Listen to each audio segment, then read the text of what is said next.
Start from the top. Sure. Calling to order the special meeting of the Parks and Recreation Commission for Friday, April 19th, and beginning with a roll call. Chair Brown, Here.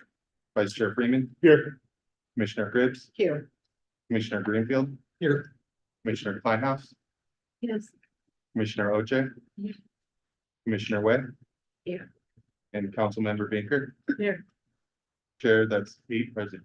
And then the next item on the agenda is public comments. So members of the public wishing to address the commission on matters not on the agenda may do so now.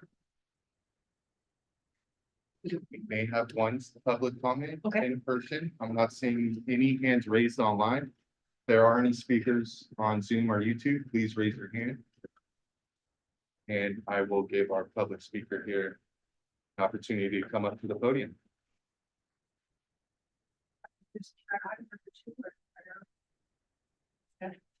So we're not having public comment during business items, but you can speak at this time. I can make a comment now. Yeah, and we have a podium up here. Okay, thanks. And Chair, we do have one hand raised after all. Sorry.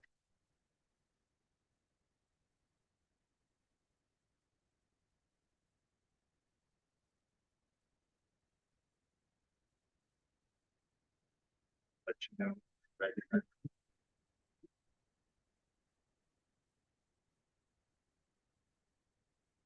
Please let me know if you can hear me. Okay. Eileen, you have 3 minutes to speak. And you are good to go. Thank you. Good afternoon, Chair Brown and Commissioners. I'm Eileen McLaughlin with the Citizens Committee to Refuge. Today I come with 2 requests to which I hope you will give priority.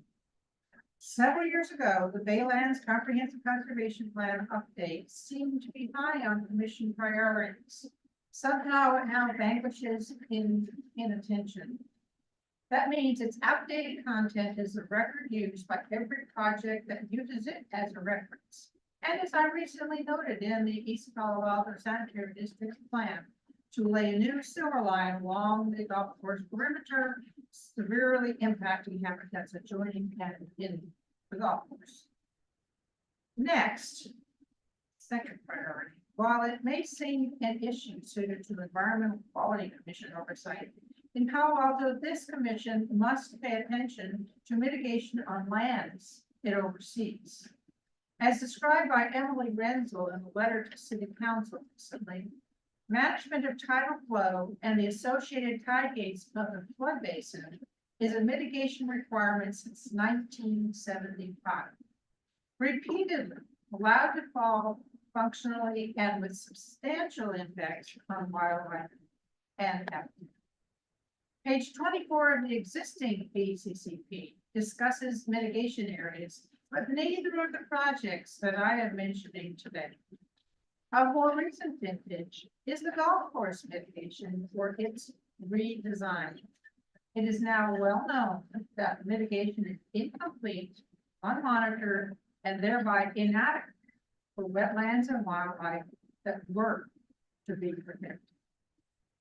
Priority needs to establish a parks compliance method to ensure mitigation is established as required, monitored, and completed to date. Mitigation requirements must be reported in the PCCP or associated mitigation and monitoring plan.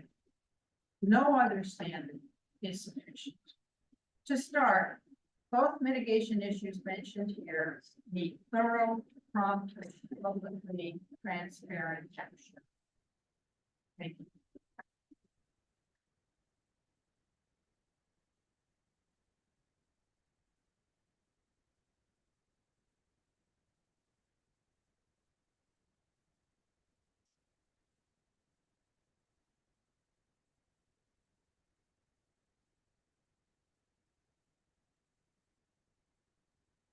Shield. You've been unmuted and you have 3 minutes to speak. Thank you. Hello, my name is Dasha Leeds. I'm the Conservation Coordinator for the Sierra Club Loma Prieta chapter. I'd like to begin by supporting the comments made by Eileen from Citizens Committee to Complete the Refuge regarding mitigation and monitoring of impacts on wildlife. We hope this commission prioritizes promotion of biodiversity, enhancing opportunities for flora and fauna, and to monitor impacts on wildlife and create an adaptive management program. We also ask that this commission consider adding an item to your fiscal year 2025 priorities, the study of a moratorium on artificial turf. I was taking a look at your priorities from fiscal year 2023 and 2024, and it seems like you have a turf replacement item on there. So perhaps this language could just be added to that if that indeed is a continuing priority. I invite you to click on some of the hyperlinks on the letter that we sent to this commission yesterday. It contains all sorts of scientific research on the negative public health and ecological impacts of artificial turf. Notably, turf is made of plastic petroleum, the manufacturing and entire life cycle of which pollutes our air and water. As these plastics degrade, microplastics get into our air and soil, into our watersheds, and into our bodies. We even find plastics in the food we eat and in newborn children. Artificial turf plastics are mixed with chemicals like PFAS that come with their own set of public health impacts. And notably, plastic turf is not recyclable. After about 10 years, it is usually buried in a landfill or incinerated, and any sort of advanced chemical recycling will actually cause more pollution than was caused during the plastic's original production. Cities and counties are beginning to take notice of the harms of artificial turf. Millbrae has a long-term moratorium on artificial turf, and the County of Santa Clara Board of Supervisors recently directed their staff to study an artificial turf moratorium, and they'll return to the county this year for that. So we do hope that you prioritize the study of such an ordinance as part of your fiscal year 2025 priorities. Thank you.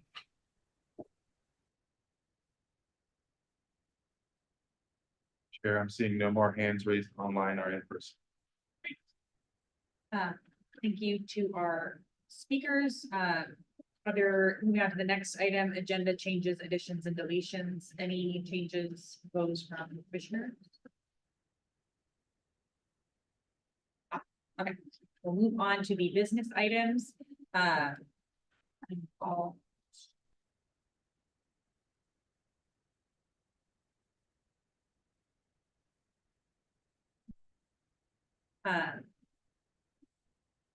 So just an outline for the day, we'll start by reviewing, Vice Chair Freeman's going to start by reviewing the accomplishments from the prior year. Then we'll start to discuss priorities for the upcoming year. We'll talk about ad hoc committee and liaison roles, a little bit different than last year. We did meet with staff and have some sort of proposed changes to the existing ad hocs and liaisons for the commission to react to and provide comments, and then we'll spend the remainder of the time working on the work plan, and that will also continue into our next meeting to discuss work plan. Right, and I will turn it over to Vice Chair Freeman to discuss the priorities and accomplishments from the prior year. Okay, thank you.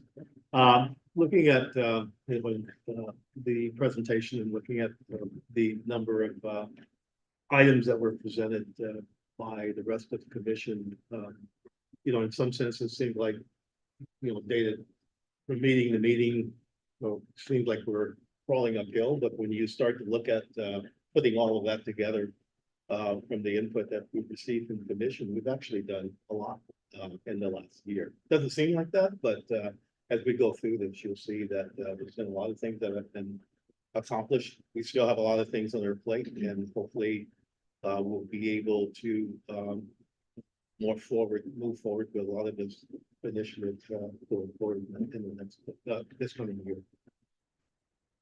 So just to we try to break this down into some areas that there's a lot of information that you'll see in the attachment for the goals that were presented by all of the different ad hoc liaisons.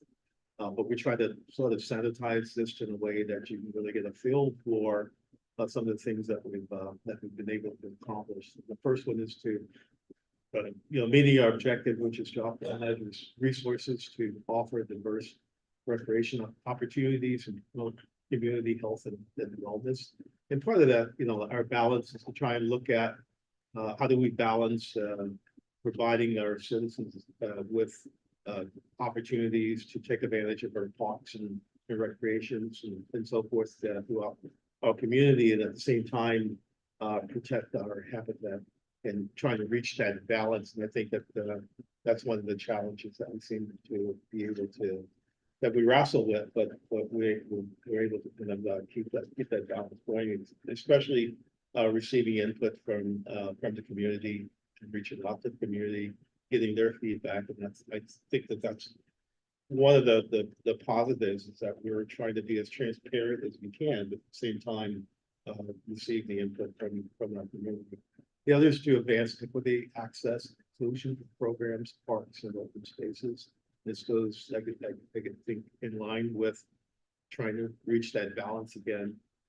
And then some of the challenges that we face. Enhanced biodiversity, environmental sustainability, and climate change resilience. And again, trying to reach that balance. So just looking at some of the in line with that, some of the things that we have been able to accomplish, continue to work on. Updated park and recreation website, conducted the review of the CIP projects. And if you look at the second point here, some of the things that we have been able to accomplish, which is work to develop and improve park facilities, the Mitchell Park, dog park improvements. The ad hoc spent a lot of work on that, all the park improvements. And, skate park development, which is still ongoing, and it's something that we'll definitely be focusing a lot more attention in this coming year. Couple of restaurant development that's in progress. Wellness center development, as you know, there's a lot of stops and moves on that, but hopefully we'll be able to get some momentum going as it relates to wellness center development. PRC recommended an update to the racket court usage policy. If you remember, we had quite an attendance of both tenants and pickleball people to try and come up with a balance of how we're going to reach the balance here. And I think that's going to be an ongoing process going forward, because pickleball is continuing to grow, as well as again supporting outside activities for our residents. Save the Bay, funding partners, friends of Palo Alto Parks. First Tee, which is another initiative that is ongoing. The work that's being done to help and support our youth council. Again, we'll be focused on this going forward. That's a very important initiative in trying to get youth who are hopefully our future Palo Alto residents to become a lot more involved in what's happening in the Parks and Rec, but also us continuing to develop programs and establish dialogue and aquatics program, golf program, and some of the other things. The last point here is the PRC unanimously recommended an e-bike and electric conveyance policy. That again is let's consider that to be kind of a live and ongoing initiative, because just like pickleball, e-bikes are continuing to become the challenge that we need to pay attention to as well. Okay. Okay, yeah. Again, just trying to look at our accomplishments, and we can tie this in with the attached detail that I think is available on the table if you don't have it. But this is kind of, looking at a lot of the things, as we start putting this together, there's a lot of, because probably spent another half an hour just talking about some of the accomplishments that the Parks and Rec have done during the last year. So if you really want to take some time, and we meet on a monthly basis, or ad hocs meet on a weekly and sometimes more frequent basis. But it's at the end of the year when we have the retreats that we can look at our accomplishments. It's really just kind of reflect back, and your work is in fact making some positive moves. So, all right, that's the initiative. As the chair, mentioned, we could not have done this without a lot of staff support. And a lot of, time and effort, everyone here, working on the ad hoc, spending a lot of time working with staff, trying to help staff and staff have helping us to meet some of these objectives. So the work is definitely, like, hopefully, I believe, is well received by our citizens, and we'll keep moving forward and hopefully build on this as we move forward. So thank you for your time. Thank you. Question, what is the reference time frame that you're using for these accomplishments? Seems a little bit like they were in the previous cycle. Yeah, and that's, I think, and we'll probably be revisiting some of these in the next retreat too, because a lot of these things have been ongoing. And so part of it was sort of pulling some of the accomplishments from last year's 2023. I guess, I've almost have said it's part of 22, 23 going on to 24, because some overlaps with some of the ad hocs and some feedback that we received. Just for example, I think the recommendation in the e-books was maybe a second. I think this slide includes the accomplishments that were sent in to divide the different. So. That's what the change. Which one? The e-bike we worked on, and this last year we worked on trail policy, but not really about e-bikes. So I restart the e-bike work, but it wasn't done this year. Right. So there was. It's still continuing, but it is continuing. It was something that has been stuck in the previous year. It's just general bike. Right. Policy that we started with the e-bikes, then with the trails, and different trails and so on. It's gonna be worth continuing. Right. And I think a lot of these will be continued work. Because we have to really, and some of these are, you really can't say that there's a stop on a lot of these initiatives.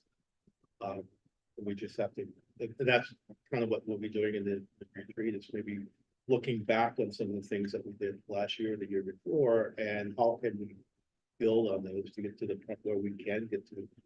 But I don't know if we ever get to a point where we said it's actually completed and done.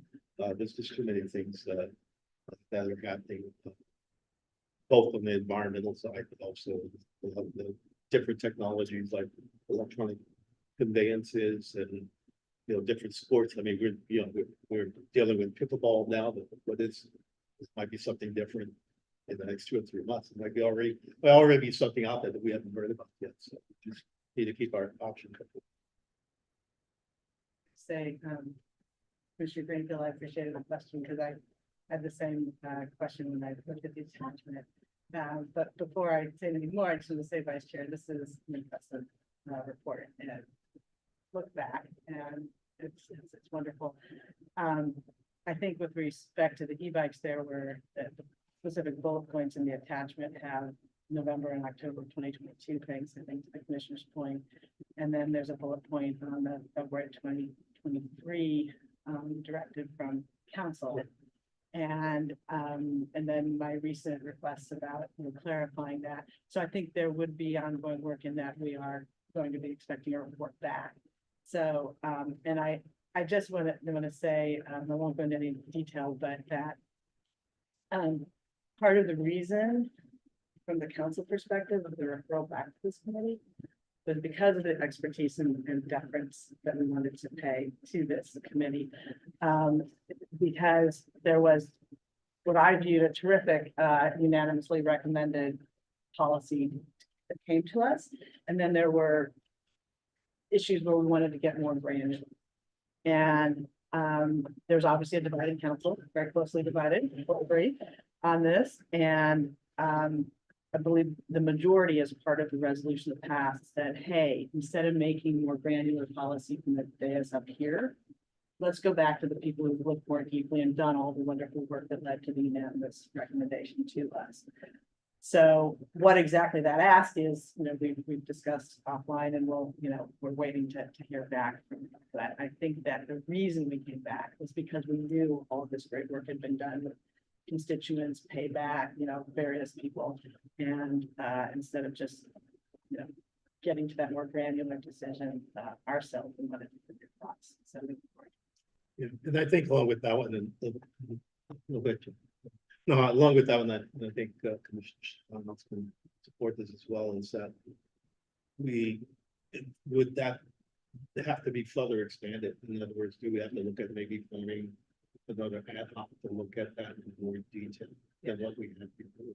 I don't know, but I do know that the scope of the request is one that I think council will expect a little different work than what has been done to date, respecting all the work that has been done. And so how you do that, I won't meddle with, but I do. look forward. So with respect to the attachment, which is talking about the accomplishments of each of the ad hocs, the accomplishments which are listed for role 4, are basically what we did the previous year. I don't think we should miss it. I know it's a little bit, the time is a little bit awkward because the ad hoc is going to present next on Tuesday with the work from the year, and so really that's going to provide the accomplishments for this year. I think what something Tuesday should be reflected in the updated.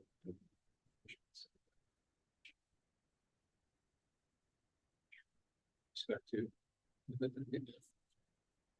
yeah, it's a 2-person ad hoc. I'm not part of it, but I had some conversations.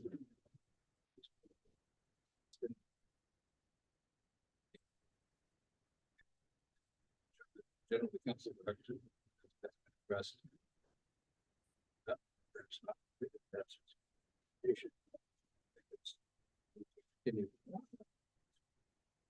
yeah, we're going to good and I think we should be focused on listing accomplishments that apply to the. Sure, I think it's fine to reference back to accomplishments from the prior year if it makes sense to explain accomplishments this past fiscal year, but they shouldn't necessarily be miscategorized. Agreed. The comments, questions? Great job. Yeah. Thank you. On talking about the priorities, before we get to the priorities, I always like to return to our core charge, taking from the code about the Parks and Rec Commission purpose and intent is to advise on planning and policy related to goals and services, construction and renovation matters, review proposed budgets, fundraising efforts, and plans for gifts in the city, pertinent legislative proposals, and serve as a conduit to the community for information and feedback, and then more recently added community forum for urban industry. And then taken from the handbook, which I'm sure everyone has memorized at this point. With our annual work plan and report, that is what we are working toward, and that will be approved by City Council as primary work items for the commission for the year, including a specified goal, benefit, mandate, and a timeline for completion, or at least a ideal timeline for completion, and then measures of success to track our progress. We will report on the results of the prior year's performance and any community involvement or outreach that was done in order to accomplish that plan.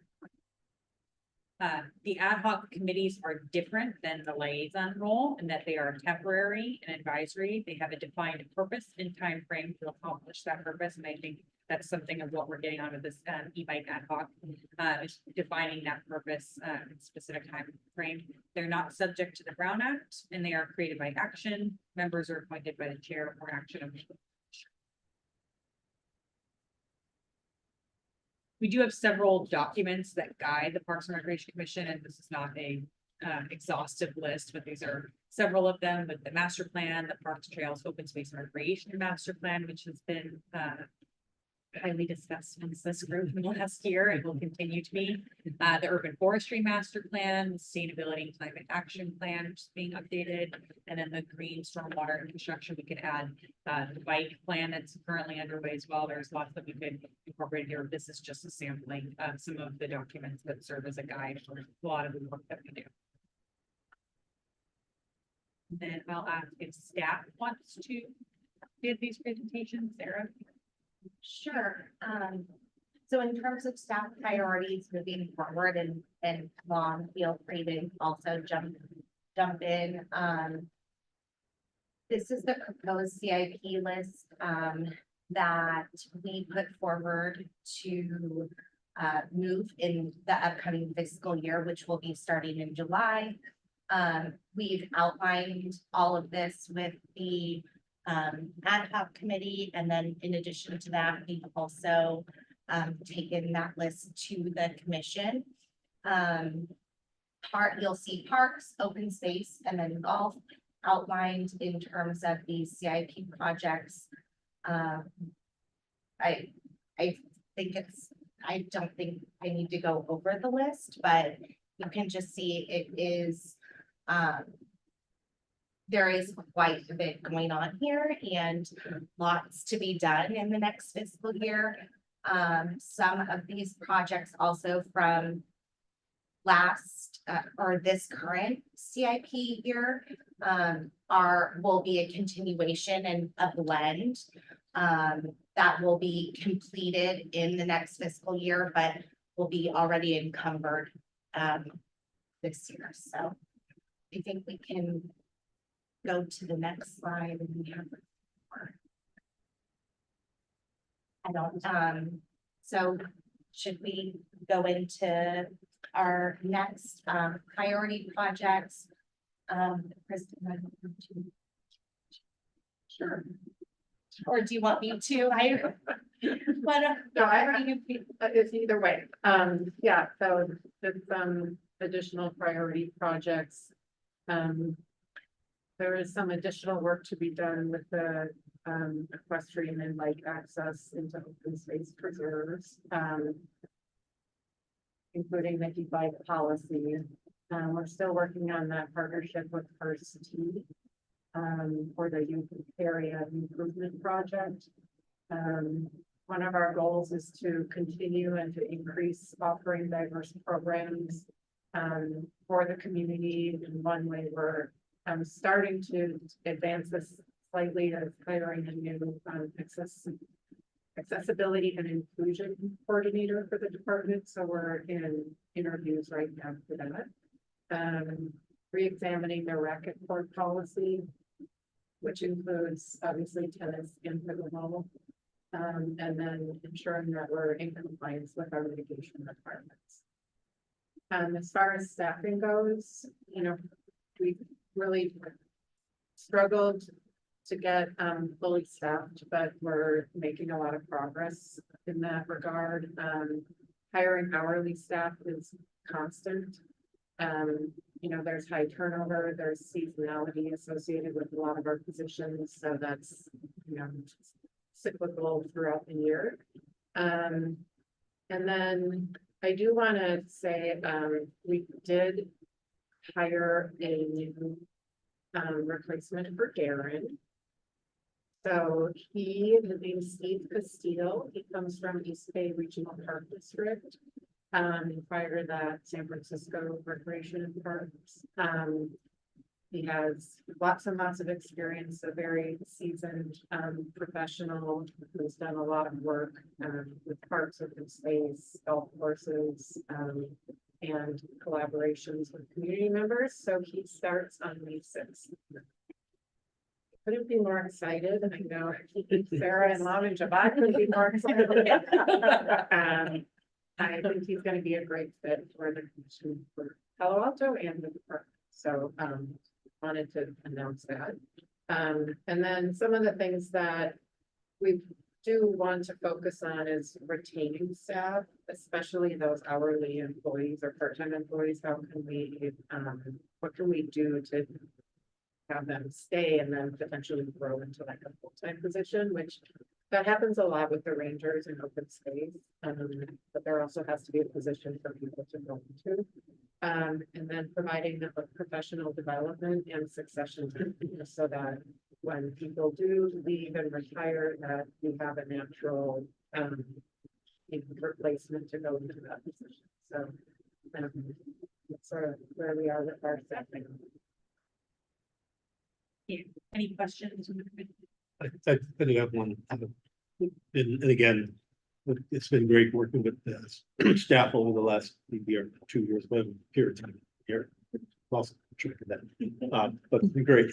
But in looking at some of your staff priorities for the fiscal year 2025, and I know we got some new staff coming in and so forth. It's going to take them some time to wrap up to be able to support the commission here.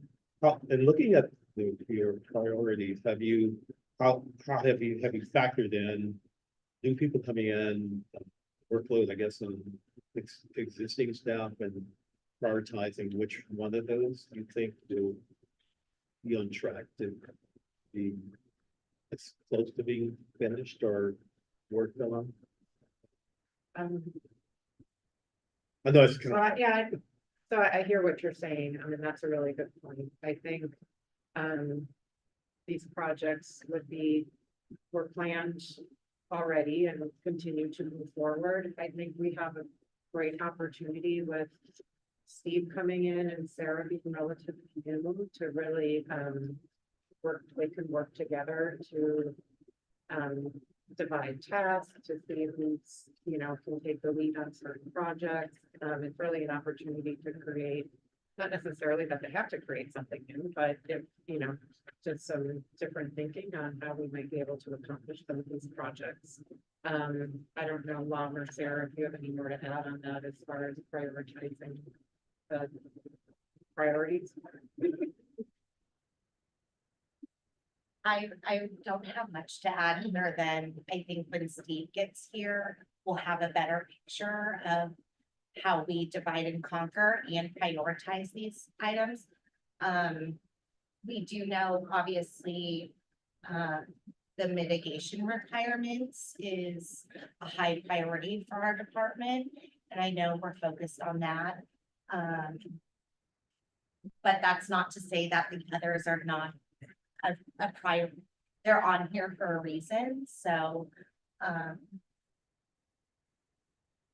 Yeah, I guess, working with whatever the new ad hocs are going to be, and the composition of those ad hocs, and that's not, it's that how, those are only basically for a year and 12 months, right? So it's going to take whatever staff they're going to be working with, or at least new staff coming in, time to ramp up, and then the new ad hocs to get on board with whatever those new initiatives are. And so you could look at, rather than having a full 12 months, you might have 9 months, you might have 6 months. But so it's like some of these things will roll over into the next period of time. Just trying to get it. I know it's kind of a hard question to answer because you don't have all of the pieces together. But I think the ad hoc meeting on a weekly basis, which also takes up staff time. Just trying to figure out how we can best, utilize that time to move some of these things more off. We're still working on this to the point of knowing that timeline is actually progressing. It's not every meeting. It's kind of hasn't maybe moved an edge, but not just as something I think it's gonna be a challenge. Yeah.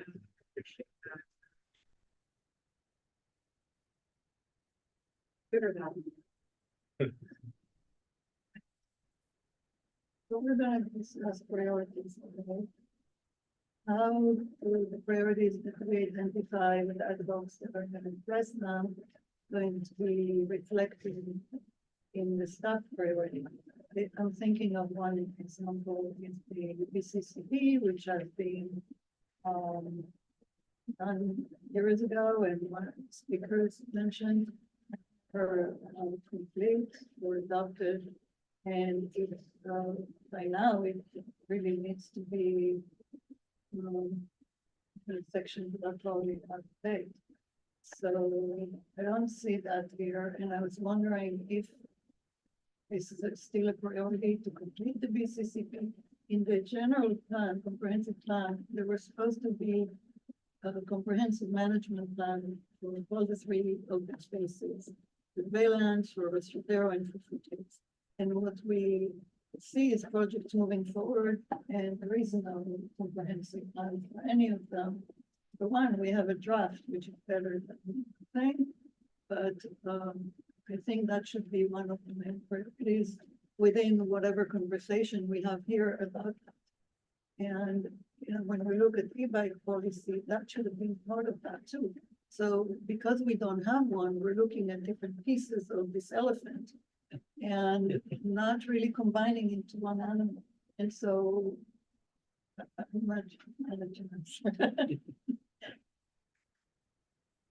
And maybe Long, you can verify, but I believe this is outlined in our capital improvement budget.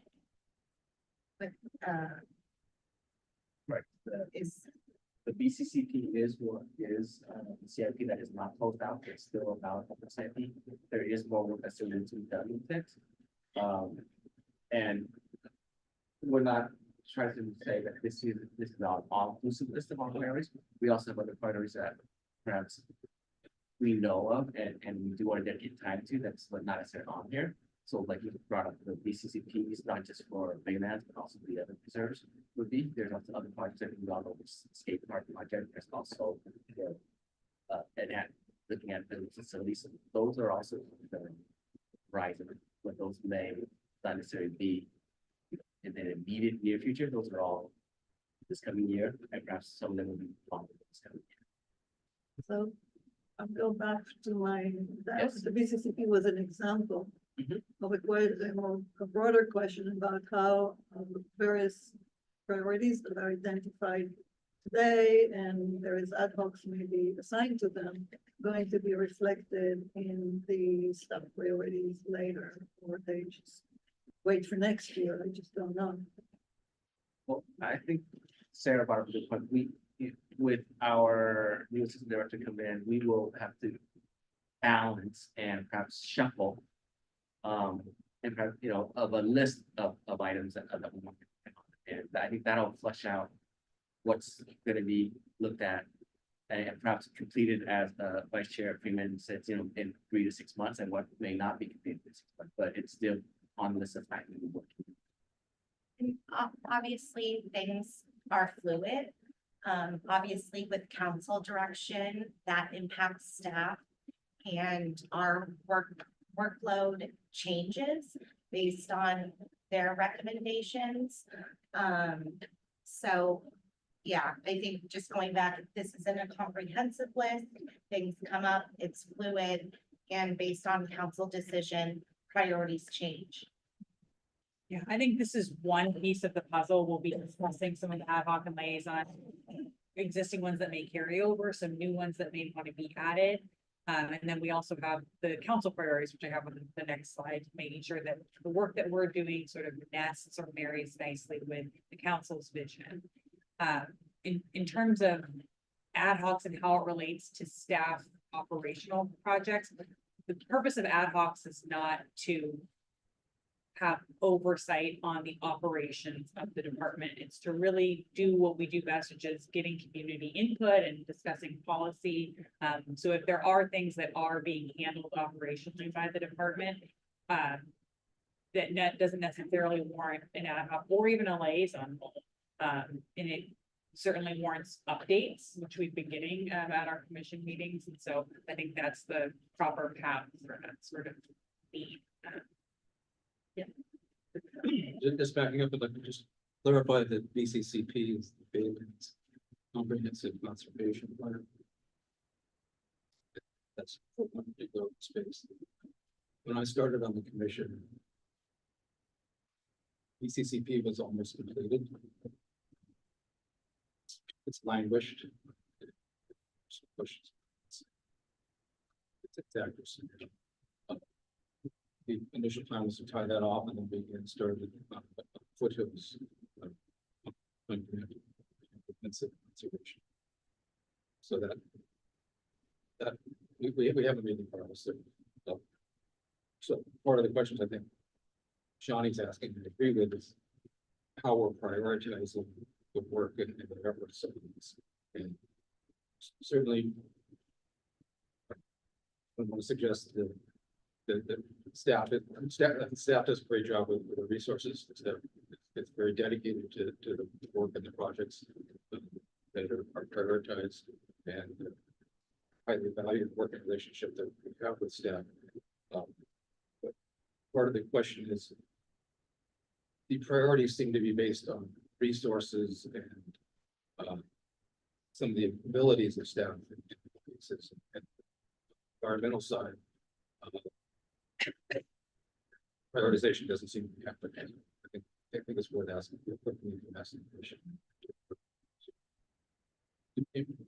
How to make more progress in this. Understood. We hear you.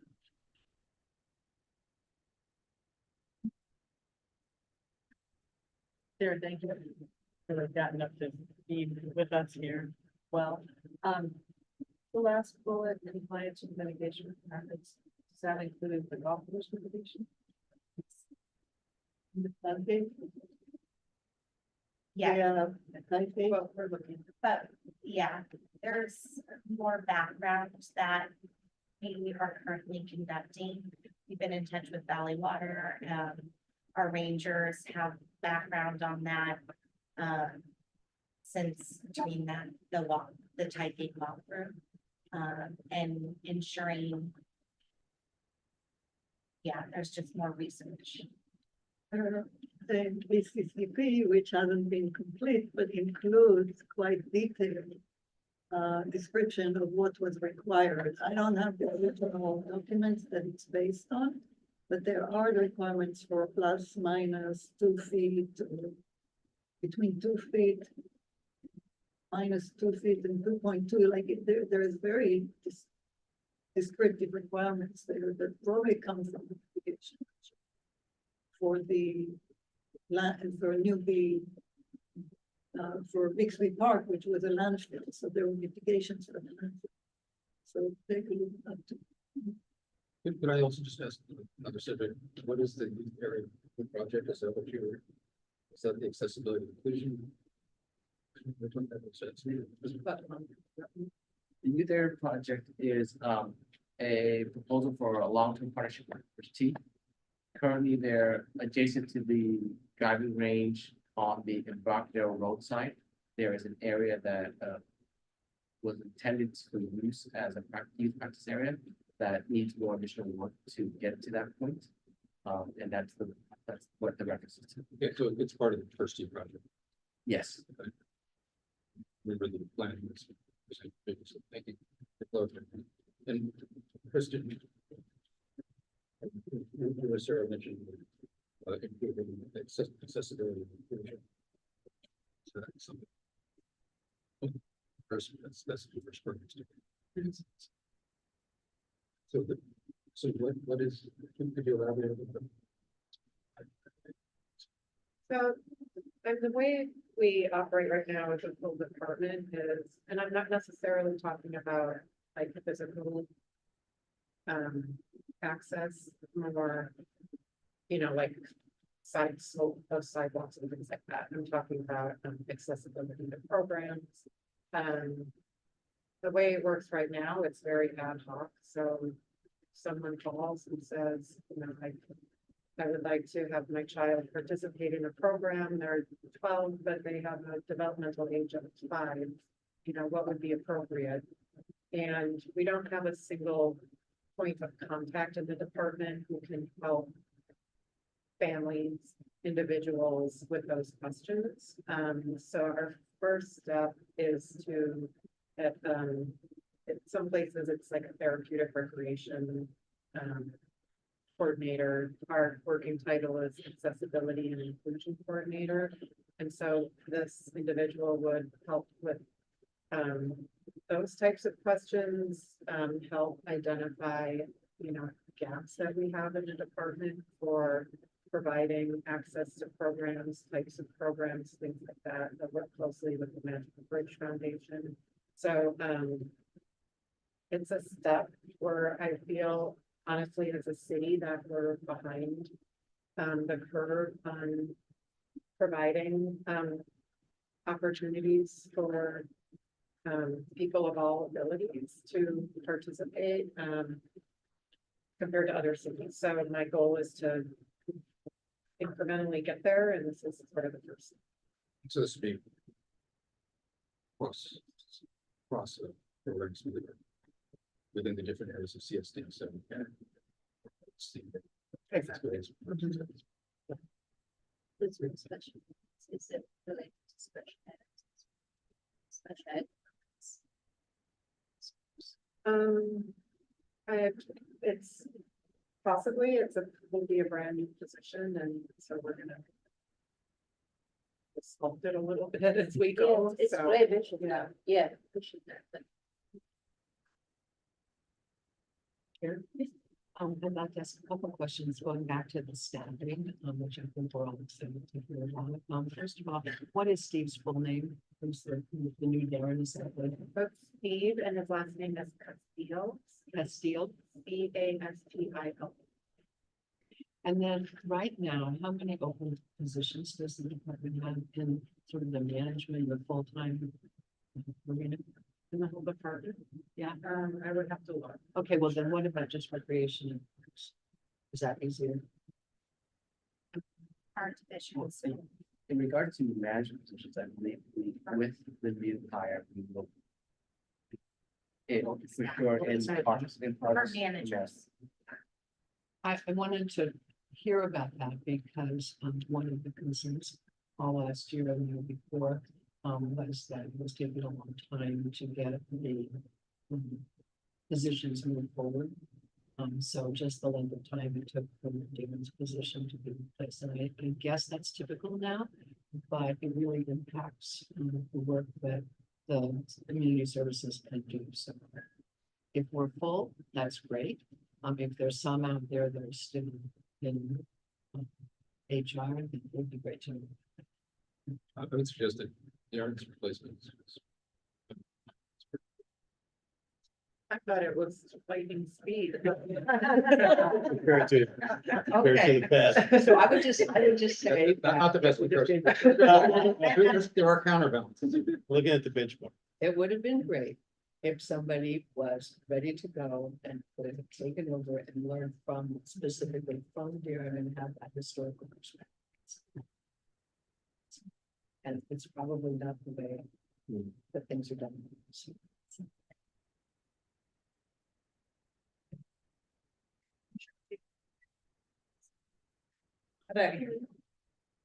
Another question in response to the comment that came from the Sierra Club earlier. You mentioned the turf replacement project and whether I would be looking at potential alternatives to plastic, and I was just raise that question. Are there any alternative plastic? Are we looking into whether there are alternatives to plastic? Is there any research of that, or just we just? I think we've had the two projects that are in the CIP plan. We are aware that there are concerns that are being brought up throughout the recent. I think as we consider those two projects, we will consider the pros and cons of artificial turf. And should we move forward, it will also be a discussion, even at the council level, whether or not these projects go forward. So there's more to be determined. I don't know if we're gonna be able to do a partial top on the project. We still have to do the legwork of the projects because we have a need for these fields to be replaced. But perhaps if there is a policy, if it comes down the line, maybe depending on when the might be for future projects that we don't do or do not proceed with them. So yes, the two projects I'd say are staff would be working on them. But we would still have to have a discussion. If we fully proceed or we don't fully proceed with that, and then ultimately. There has been so much those links that the Syracuse sent in the letter include opinions from the county's medical. There's a lot of evidence apparently accumulating about dangerous. I just want to say, I used to, when I was a kid, we played on dirt. There was no dirt of any kind. Yeah. So. I'm echoing that concern, although I'm not a subject expert. I do think this is important to take into consideration those for the health of our children or adults. Staff has been doing extensive research and working also with the ad hoc committee. We've been working offline and having a lot of email exchanges, visiting sites, talking to user groups. We are planning to move forward with the projects. And likely we'll be going, one is slated for this fiscal year as well as upcoming. I just ask a related question. And the church that either we are using or we're looking at getting, what about the infill of it? It used to be the Yes. rubber tires that So, were, correct, we're going with organic, okay, so it's now the Yes. bio. correct. Okay, 'cause that's a huge piece of the health concern and Yes. that can be solved. Yeah, right, and that's something we're moving away. Yeah, that's good. Since it's more of a hybrid solution, the blades per se, your synthetic blades are plastic, but the infill material goes around. Yeah, that was exactly what I was getting at, because there's sort of two separate issues. Correct. Yeah, and some of the comments is that public commenter also emailed the links and, for example, the moratorium on artificial turf that was mentioned, that was done citywide, and that's outside of the purview of this commission's work. Ours work only pertain to really the recreational fields. It's going to be on private property. That would be something that they could go to city council and voice their concerns on, if they're looking at a broader moratorium or policy. I'll add to there, one of our council member Lowing was contacted directly by the Sierra Club and he and I will be meeting with that individual.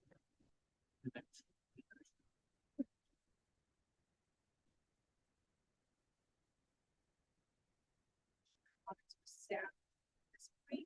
And then we did want to go back and take we're gonna do public comment on each of the business items, so, we had the first one. Was on the past year's, accomplishments and information. Chair, I'm seeing no hands raised for item one.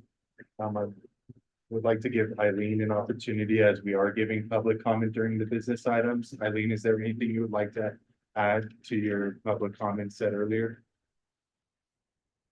And if so, please come up to the public comment podium.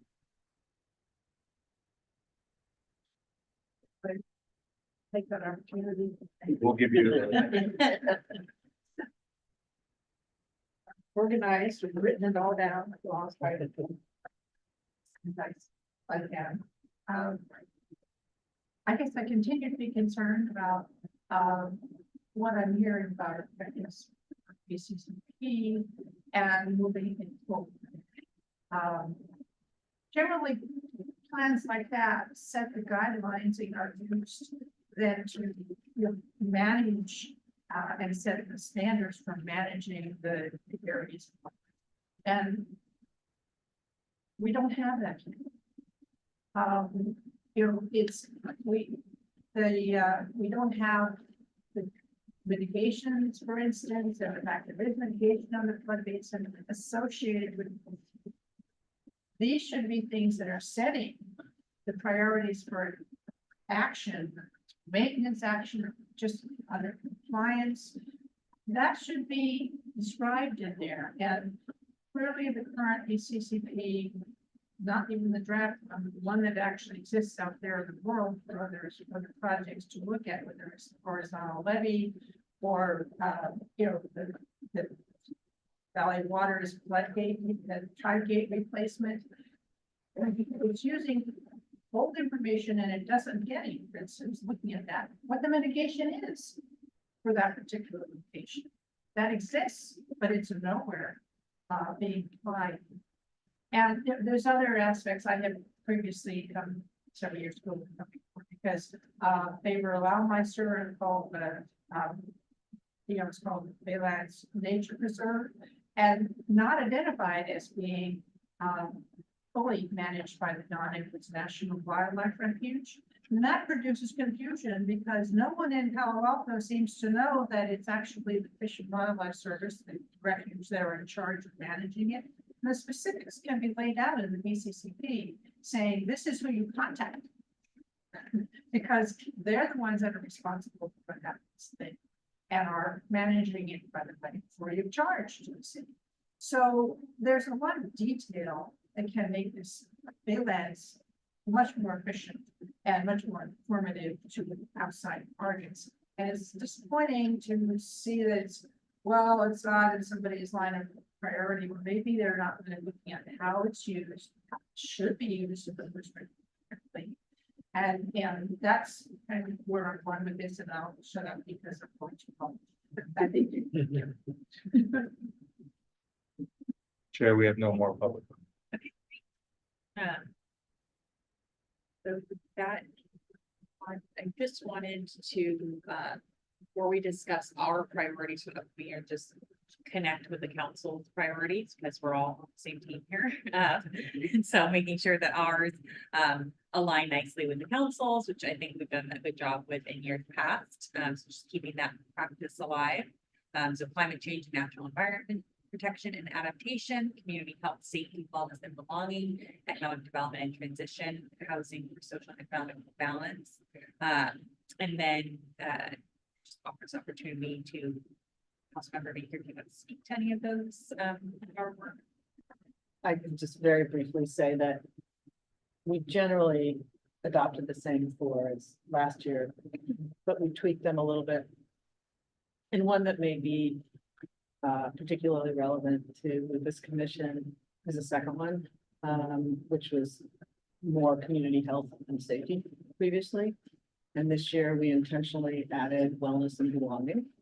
And so when I see some of the initiatives in your programs that fit that category, that's a good thing. And to the extent that we've broadened out, I just wanted to flag that. So as you set your priorities going forward, make sure you know that is a really important piece to us that we added this. Could you elaborate a little bit on what's different? Well, there were a lot of issues around, I shouldn't say there, let me start over. There was a lot of interest in city expanding its priorities and work on mental health issues, on youth mental health issues, on race and belonging issues. So we, you know, whether, I mean, there have been a lot of,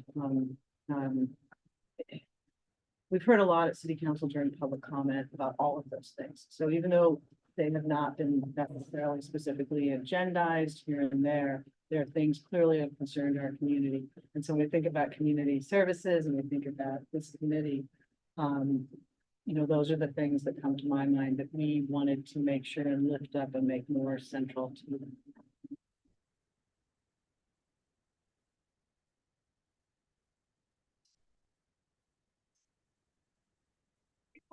So revisit, so we, I think in past years have done similar practice where we've tweaked and adapted our prior year priorities.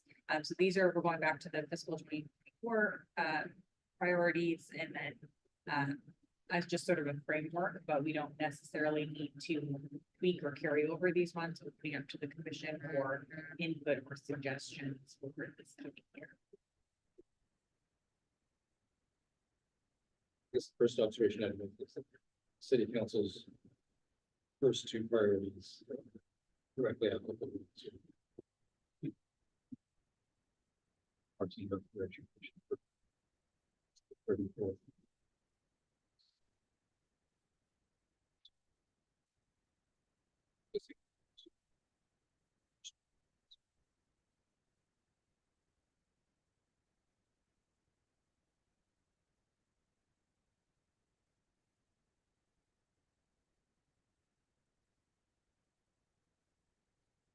So I wonder how we interrelated, so the integrity of policies in this biodiversity, environment, nature can enhance beauty wellness, especially use in nature.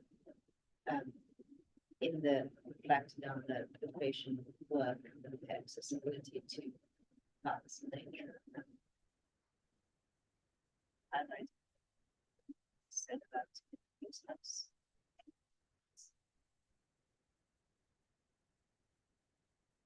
Well, that's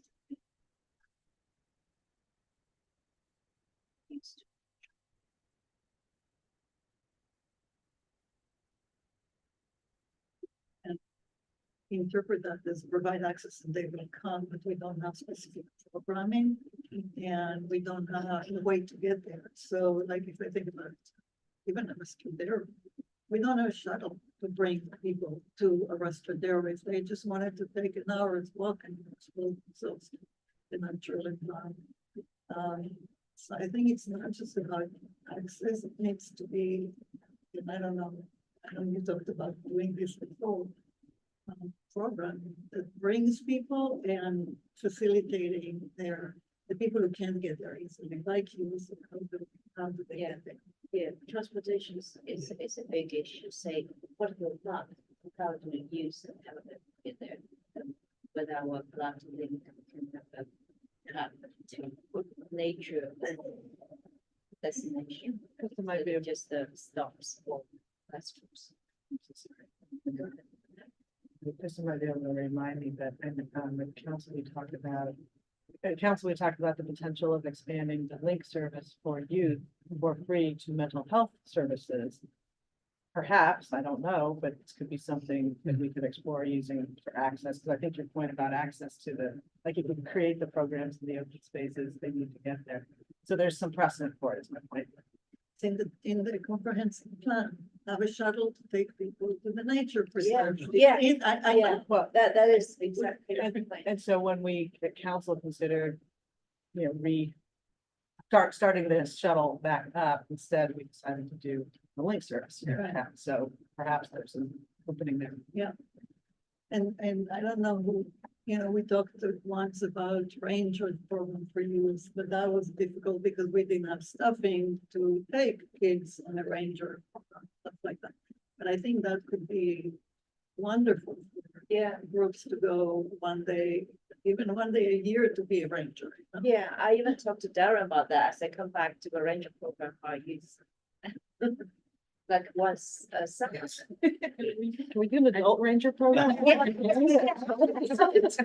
that's a good idea. I will go. Come with me once and you'll see some of that stuff. I will. I think Anyone who wants to go. I think it's a popular idea. And resources are a limitation, but I also think there's opportunity for volunteer and third party organizations that. Yeah, how do we work with the environmental volunteer to make this happen? And I feel we have so much nature to offer to them.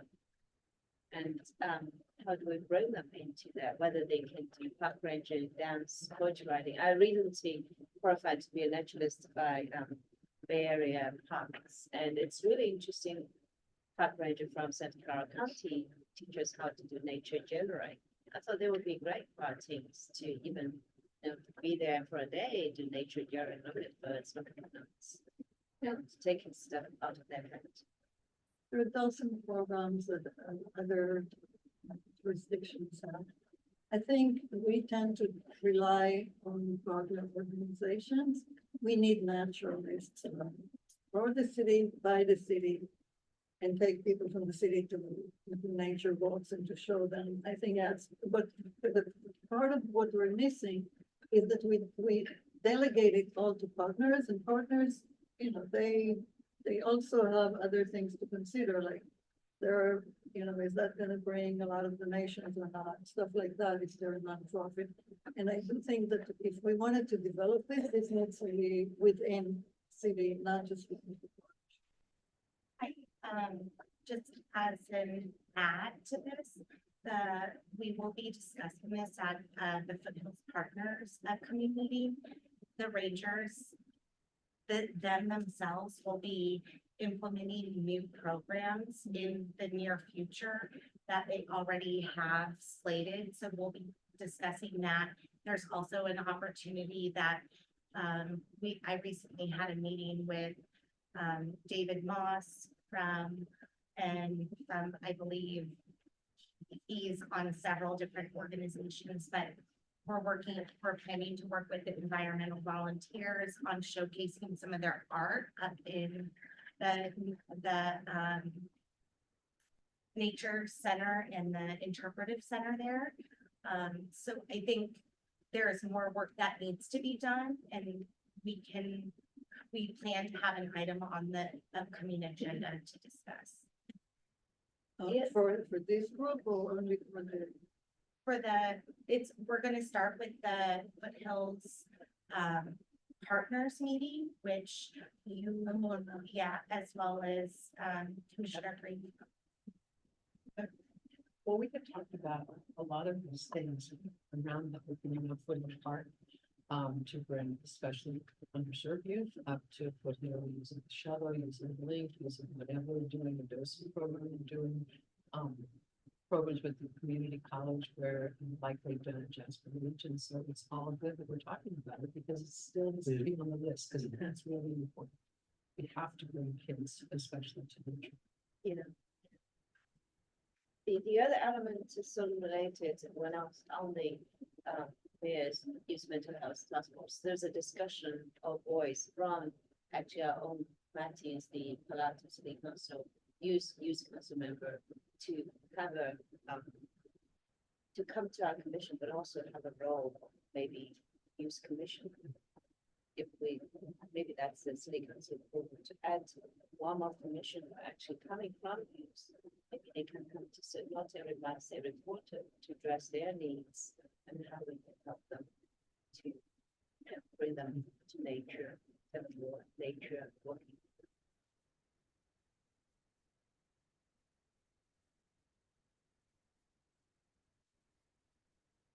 All good points. So in discussing the just the sort of big buckets before we get into the specifics of the ad hocs and liaisons and the actual work plan itself.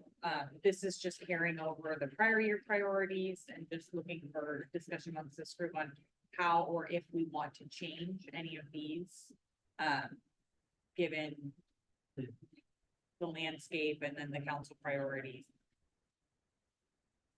I'm open to ideas anyone has for just think its priorities are pretty strong as they are. What I would suggest an alternative approach might be to put these on hold, work with these as they are now, work to set up our thoughts and liaison roles and see how things fit and see how we tweak the priorities to encompass focus. I think we want to start with the big picture and the priorities and then go to more narrow operation. I mean, I think the big picture is Yeah, it's good right. as they are. But That's what is in the master plan. Was from 2017. Fit and dovetail into what we're doing. Yeah, I know we had slides last year where we went over those, and I think that actually helped inform some changes. Good. Last year. Because sometime in the past, there's work that we did on these retreats. That very high priorities as try to put them all together. So it feels like as long as we are doing it here, that's probably a good way to pursue. And then they get wrapped up with the master plan, the staff, and those things. Yes. Okay. All right, so we're all in agreement there. We will proceed. Yes, sorry.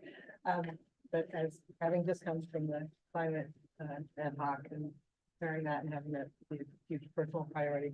I think a lot of what you do when you interact with like payback and do bicycle things and that kind of thing relate to our climate work, you know, and greenhouse gas emission reduction. So it's not necessarily just resilience, you actually help with climate change and climate resilience. So I don't know if that's something you want to say or not, but I think that, you know, some of the work you do does relate to that, but maybe I just throw that out there for consideration. So that's always top of my mind.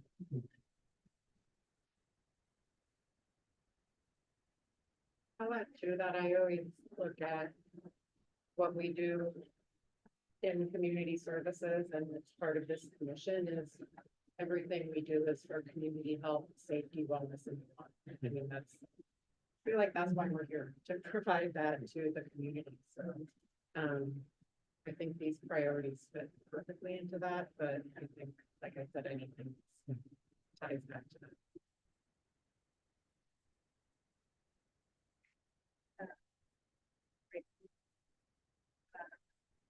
I think we'll take a couple of comments on this, if there's any comment on the priorities for next year. Don't see any on Zoom. You know, no one's on Zoom, so I think we're good. Just following my rule. When Javad gets out of trouble.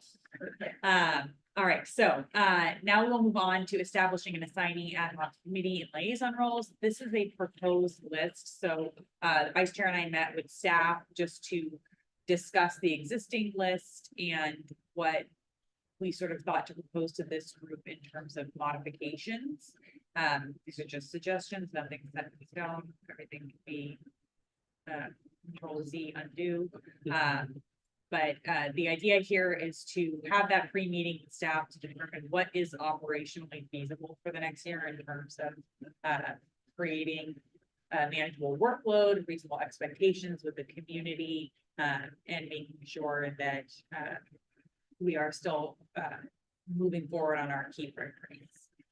So with that, we imagine some, and Vice Chair, please chime in as needed, the e-bike bicycle access policy in some form, whether it's that name or a different charge. And this is not to get at the actual goal or work plan contents, but something related to that will need to continue as another ad hoc next year.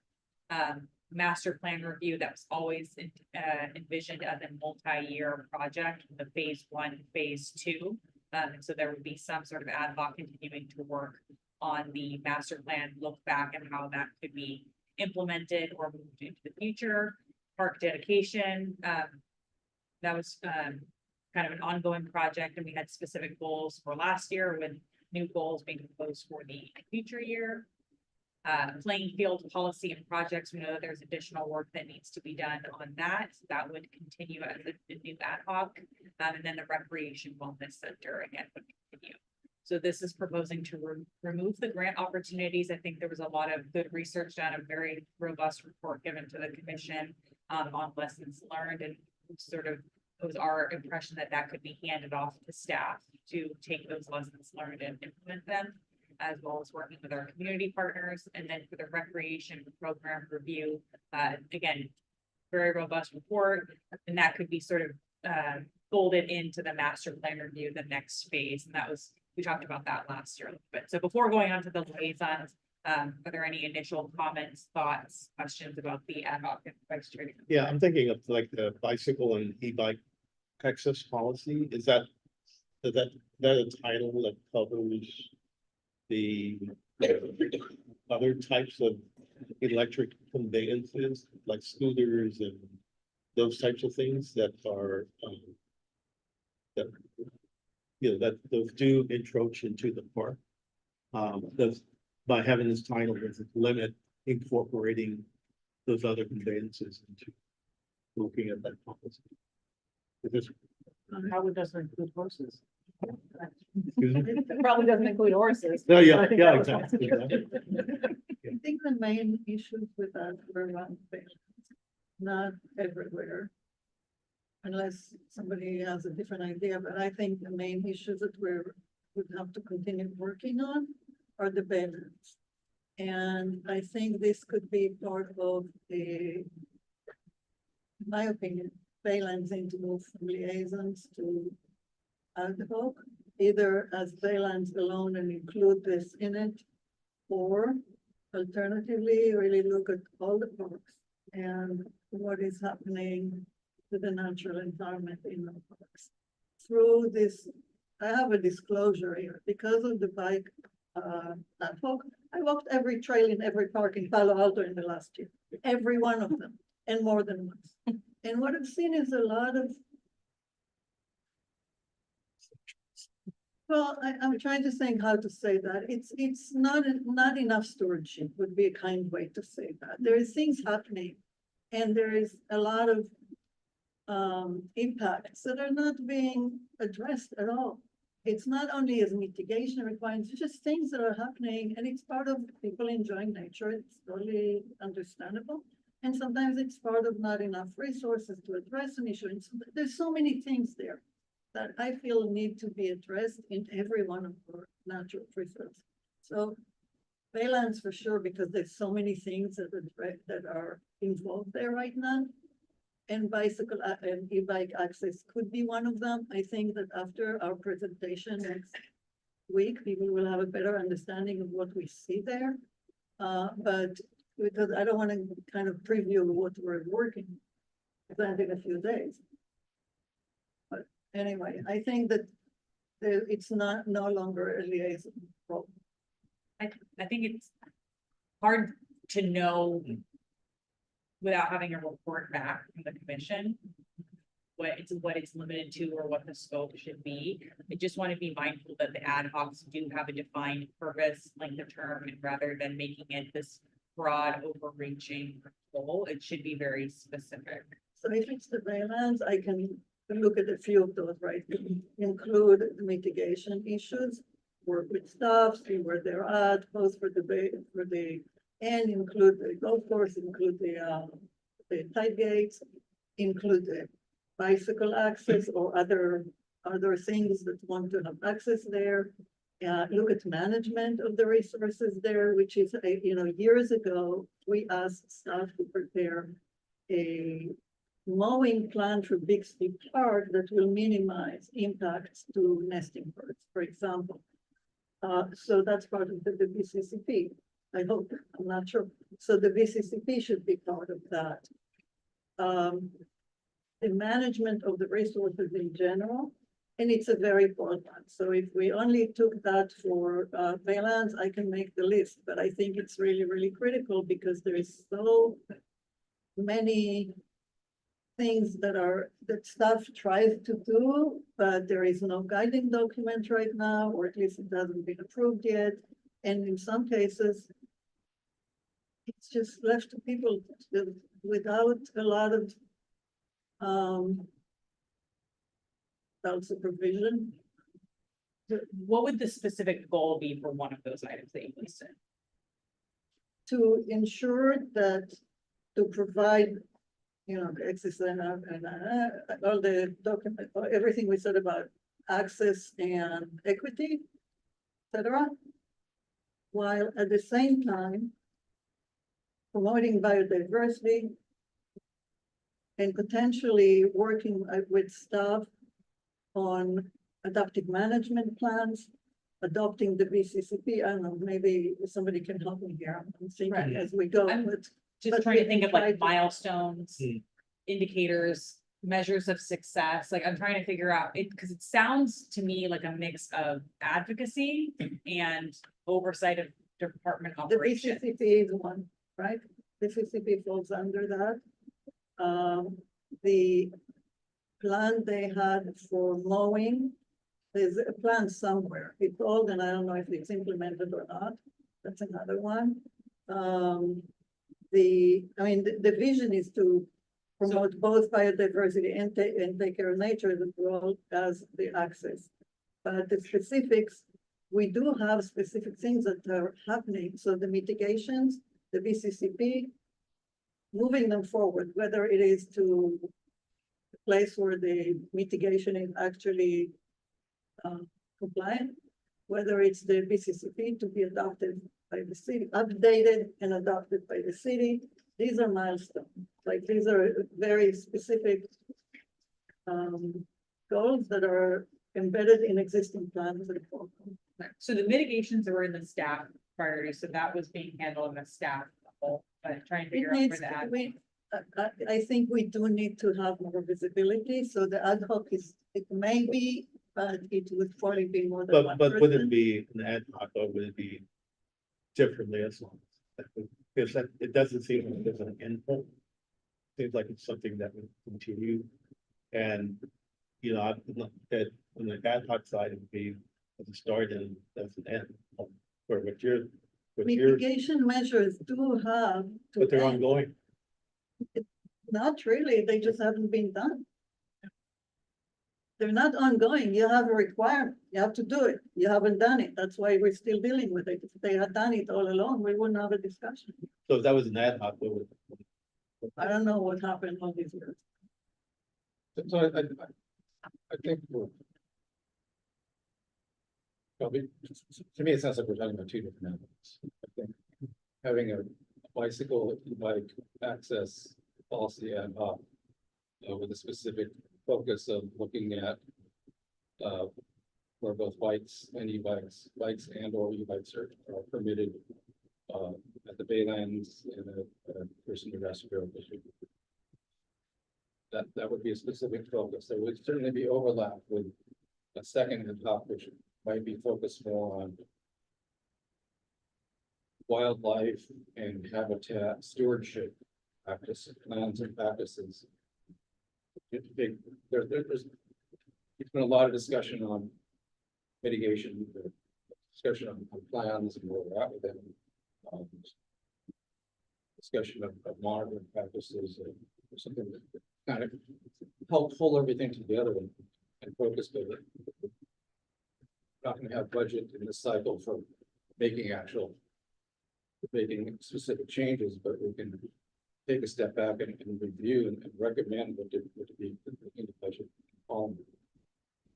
There would be overlap between the ad hocs, and maybe we want to sequence the work some way. The ad hocs for stewardship and about to focus on surveillance reform moving forward. I'm just struggling to see the temporary goal, the specified time frame and its stewardship.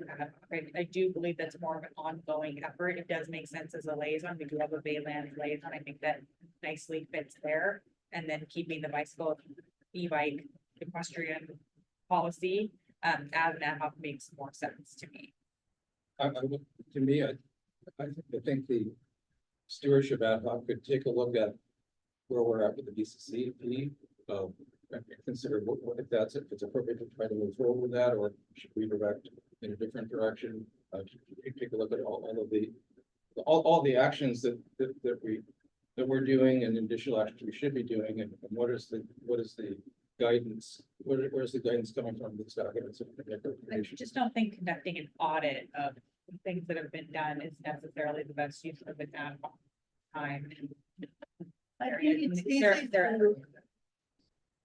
I think what could be really helpful for staff to move things along would be possibly an ad hoc for the BCCP plan. From what I understand, we had a plan, it was developed, and then it needs reworking based on feedback from. That's to be Determined, I guess. Yeah, so feedback that. so I think it could be helpful, maybe if an ad hoc had just a focus on this rather than something. This fits, I feel like, the ad hoc purpose, which is a focused, time limited, and that would be helpful for staff to be able to work with that. I appreciate that. You're hearing our concerns. Question and processing creating this ad hoc system. How could we conjunction support staff? Well, I feel like we're I feel like we're all struggling with the fact that just specifically about the golf course, we have the situation, for whatever reason, it didn't get resolved. And now we're looking at, and we on the commission, are looking at the need for mitigation. We know that there wasn't a lot of staff. We know that things got put aside during COVID. It's nobody's fault. It just needs to get fixed now. And so I think what we're trying to do is figure out which is the best way for the commission to keep an eye and make suggestions about how we can help to move this forward. And maybe using your definition of that, it's better to have a liaison that really monitors the whole thing, and reports back to the commission during the liaison reports. However, as part of that, I would suggest that when we're doing the liaison reports and it's really late at night, it's really easy to just give it a short shift and not pay attention. So maybe it's adjusting the agenda. Just throw that out. Giving the liaison person a lot of teeth to the legislation, say how are we doing this? Because I think we're all feeling guilty about it. Many of us are feeling guilty. And it's, as I said, it's nobody's fault.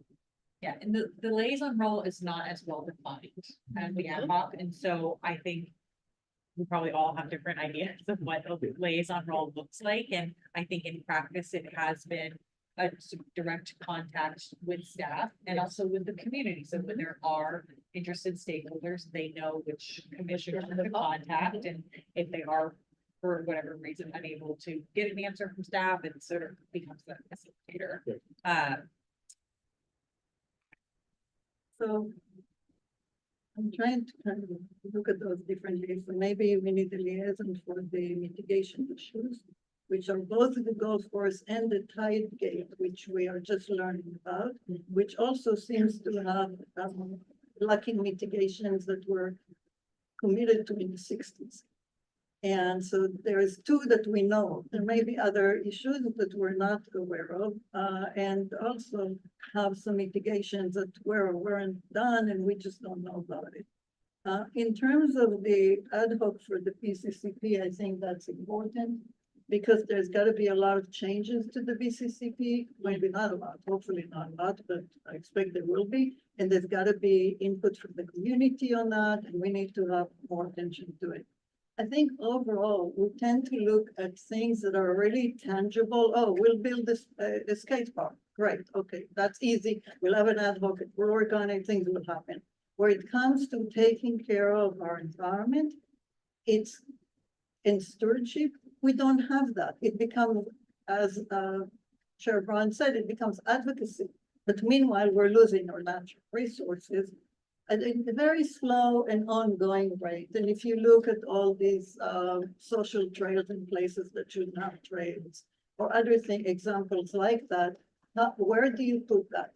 Where do these come into a more general focus on maybe like the chair said on adaptive management of our parks or work on wildlife and habitat or something like that, because we don't, it's not, Palo Alto is doing a better job than a lot of other places, but there is a lot of impacts. So where does that fit?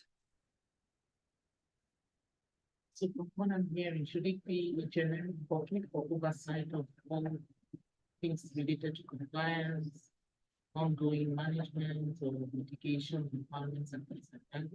If I'm hearing correctly.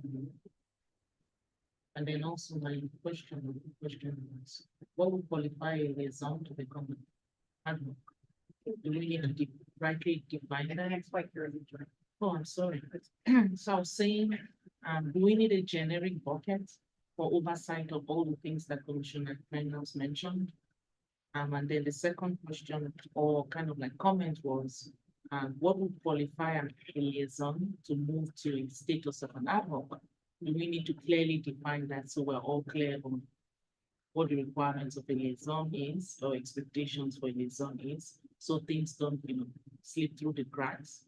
And like she's saying, it's important to keep a tab on things that happen that we might easily let go. My response is, so just a little history, we created the liaisons several years ago because there were so many ad hocs.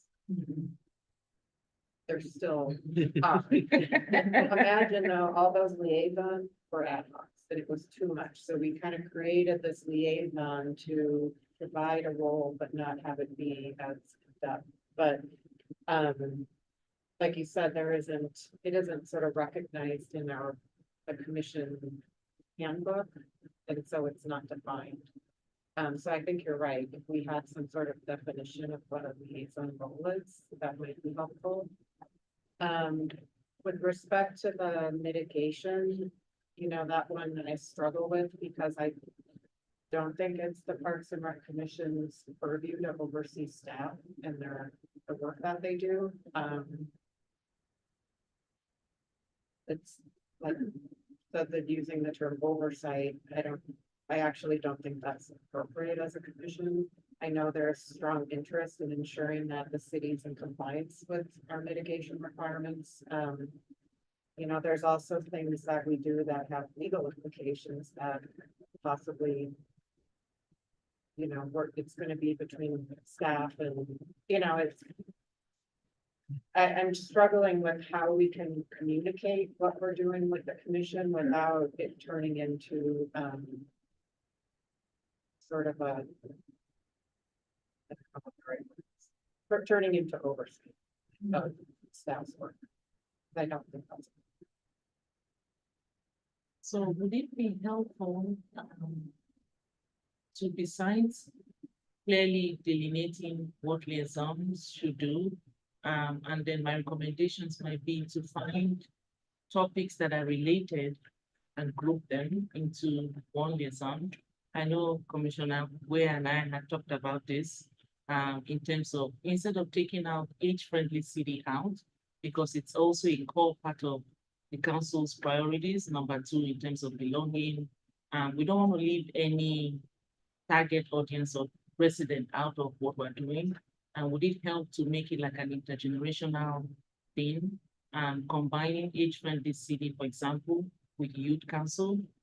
And that way, it's like addressing two things for using one stone, grouping liaisons, getting more done, by grouping subjects instead of having them just single or mono focus. To the similar kind of point, if we have the ad hoc committee have a address where we just talk about use and added accessibility to nature. That can be a project for the year. So they will provide documentation.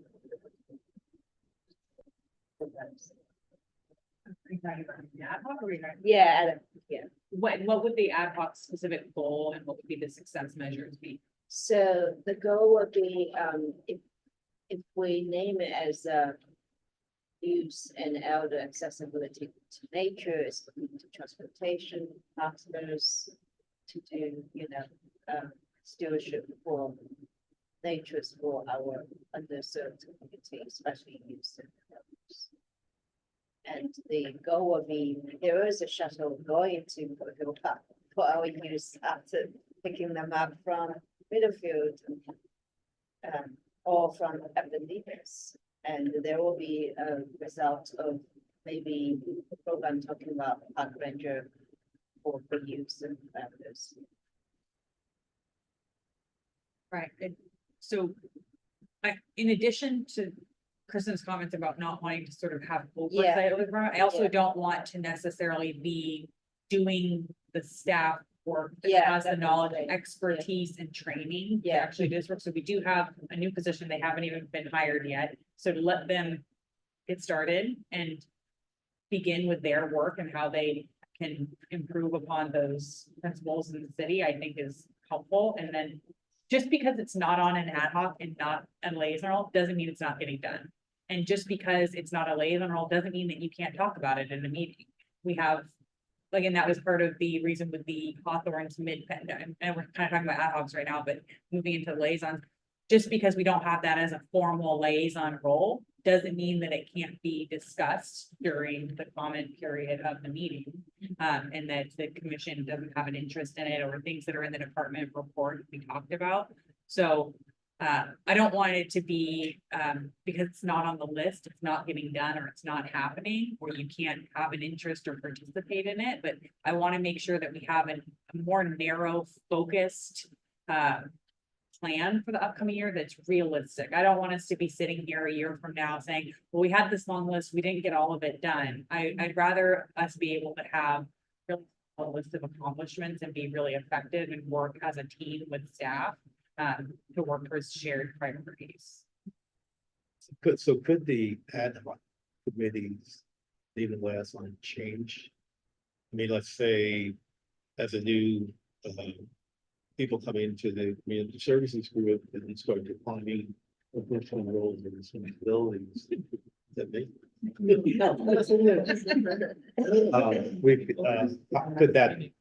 that maybe morph into, an ad, that would be the community services group, say, I think we need an ad.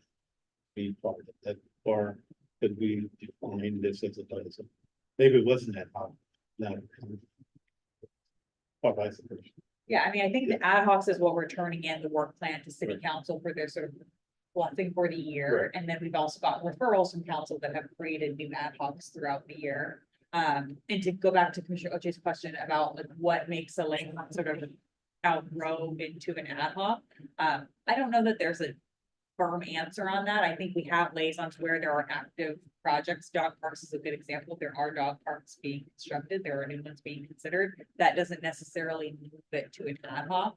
I think if there's substantial broad community outreach or policy decisions, especially with like the field use policy and playing field policy and projects, that sort of moves that up to an ad hoc that was formally a liaison role, if I remember correctly. So I don't know that there's a firm answer on that, but I do think it's more at a policy level rather than there's something going on in this arena, so let's make it an ad hoc. There really needs to be a project, yeah. But I think we also, 12 years ago, when the reports and commissions recommendations came out, we reserved the right to go back to the council and Yes. modify the work plan. Yes, If something new comes up, either from the staff or from the community. So that's a nice bit of flexibility. yes, there is. Yeah, that's true. I just feel use mental health is just something quite also important for me still. So I thought maybe we should have a kind of a committee on that. That's a mission.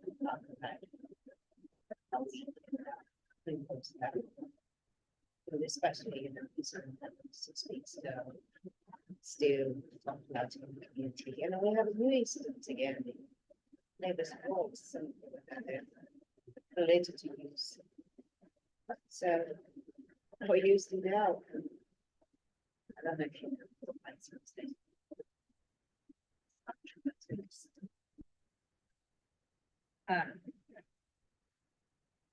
Yeah, and I do sort of think of that as sort of a foundation that underscores a lot of the work that's done by the department, and we have priorities and we have ad hoc liaisons. We don't necessarily have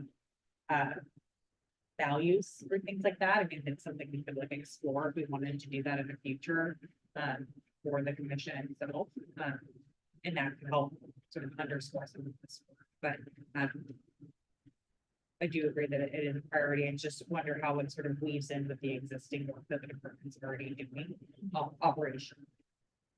Yeah, I do appreciate what you have to get information. Or see information, say. I think we also from person perspective, how to pour out and use methods. One thing the city is really needing some advocacy. Questions, comment regarding the liaison. For example, is there a benefit to someone being appointed as the official liaison of the commission to versus just being as a commissioner representing being a commissioner? There's no, that's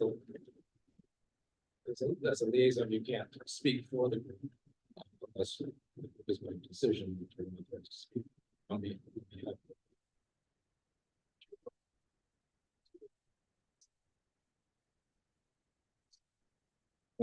liaisons.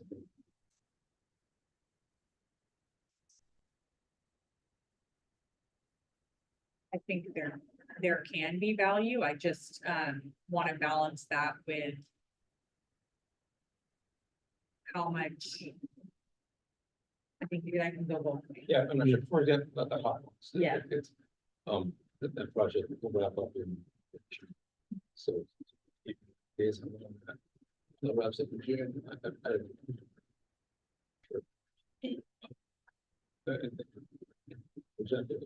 Park amenities, I think we used to.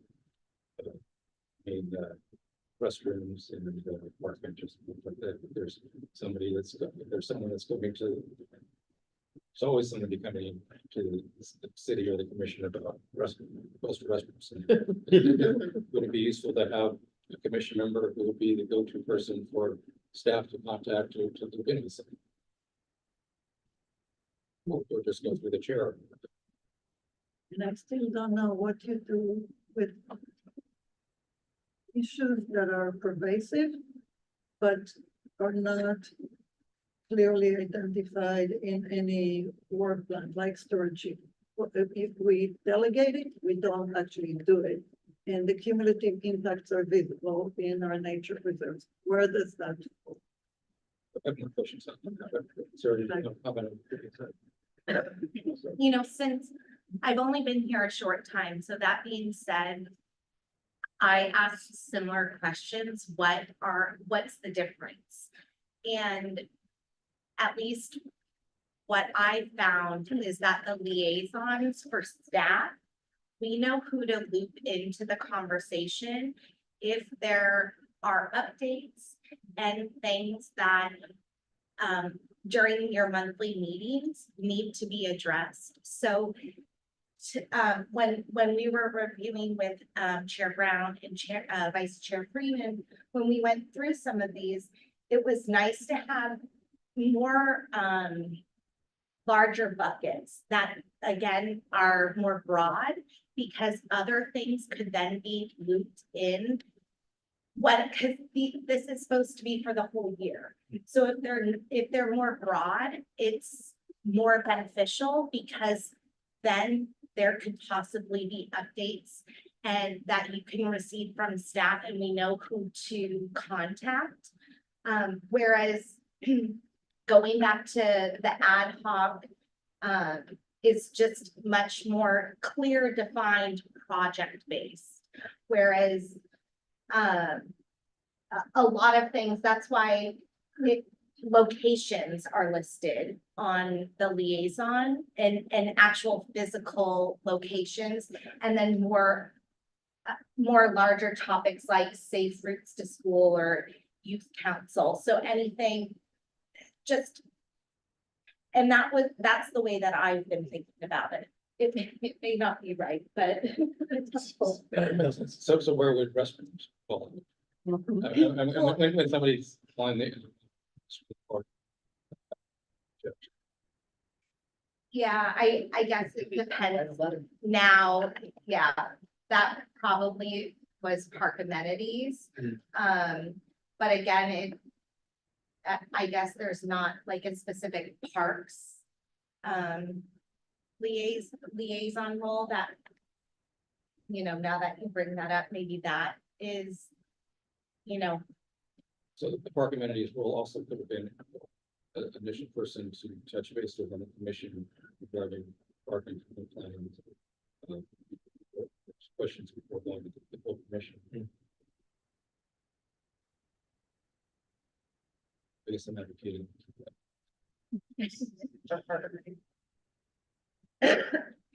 My mental model would be to have a liaison that handles feedback from community for things that are important but not necessarily urgent. That's how I would see it. That way we can catch everything else that's not regularly talked about on the agenda. And because sometimes I worry when people send letters and then we don't really respond. For me, it worries me because if I was a resident, I will not feel heard. I feel like, oh, these people don't really care. But we're not going to respond. I know, Okay, but yeah. they won't think that way. they won't see it that way. They feel the responsibility is for the commission to be a voice and to work in collaboration with staff, city staff, to get things done. So I'm just concerned about how we're tackling things that don't have a bucket where we keep it. That's what I was asking. I'm sorry for my wrong use of oversight. I take that back. For lack of, the right word to use. I was seeing oversight more like oversight, not oversight on the city staff's role. More or less like overseeing the things that are not necessary in a bucket are completely addressed. That way we don't have loopholes. And that's my mental model. I can see your point at email or communication is being addressed to the Parks and Rec Commission. Yes, they expect you to But do something. is it coming from, I mean, in reality, it should be coming from, maybe the response soon has been coming from the community services group, and maybe we need to be made, maybe what. Because that in itself is like a core aspect of belonging. I want to belong. I'm a part of this community and I want my voice to be heard. But if I'm sending, because I encourage people when they complain to me about things, I'm like, we don't have so much staff. We're limited. Resources are always limited. But you know what you can do? Write a letter, send an email. And then they send an email, and then if they don't get a response immediately, as a human being, I wouldn't want to send another email. That's just generally speaking. But to that point, it may be that we get all these nice letters from people who want to be involved and want to say something about what they see. And we as commissioners may not know. The staff is picking up those letters and they're sending back a response to people. So sometimes I get people who say, I sent a letter and nothing happened. But other times I sent a letter and got back from so-and-so, and this is what's going on. So it might be that we all should get together with the communications process about how people put the right input. Because I agree, it's been bothering me to sit at a council meeting, commission meeting, and have people say things. And I don't know whether there's a response or not. And so the last time we asked the question, we were told that, yes, everybody gets responded to, so that's a great thing, it's just that we don't know. I think that in the packets that get sent out, a lot of times there is a staff response in there, and I think that that's very well done, and to share it with the full commission, I think is good. I don't think that the assumption should be ever that staff is not responding. I think that they've been very responsive, and then a lot of times if they don't get the answer that they want, then it comes back to the commission, and then we get that, so I'm still kind of working off the assumption that they've already been through the staff channel and they've had their findings and they kind of. Yeah, I think staff is good. If there's a letter sent to the commission and staff response, I think staff's good about including that letter response and the votes and assuming it's the staff practice. Because certainly back on the BCCP and the business discussion, I think a tension point is balancing environmental stewardship with recreational access. And I think it's more than just the balancing in policy, but it's also balancing focus and resource and prioritizations. And I think as we look at the two city council priorities that we're aligning with community health, safety, wellness, and belonging, that is very core to what CSD does, as Kristen mentioned.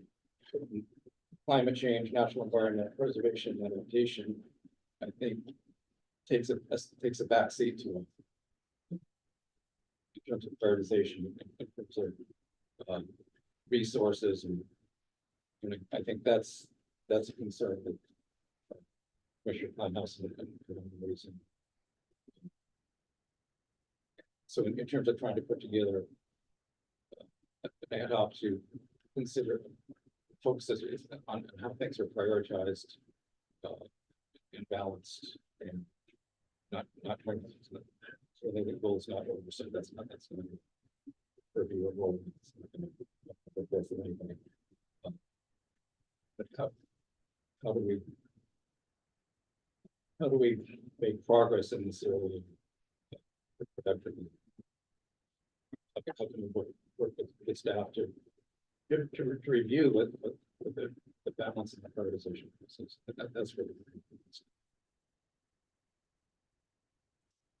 I think I saw some of the other cities in the area produce both have specific staff for education and stewardship, which we have, but mostly under other title, and they have naturals. In fact, they know every little critter in their area, and also prioritize similar, our BCCP is wider than that, but wildlife management plans have really looked to enhance the habitat for wildlife. Mountain View has a biodiversity goal, and under that they have, so we have similar goal, but we don't have the structure.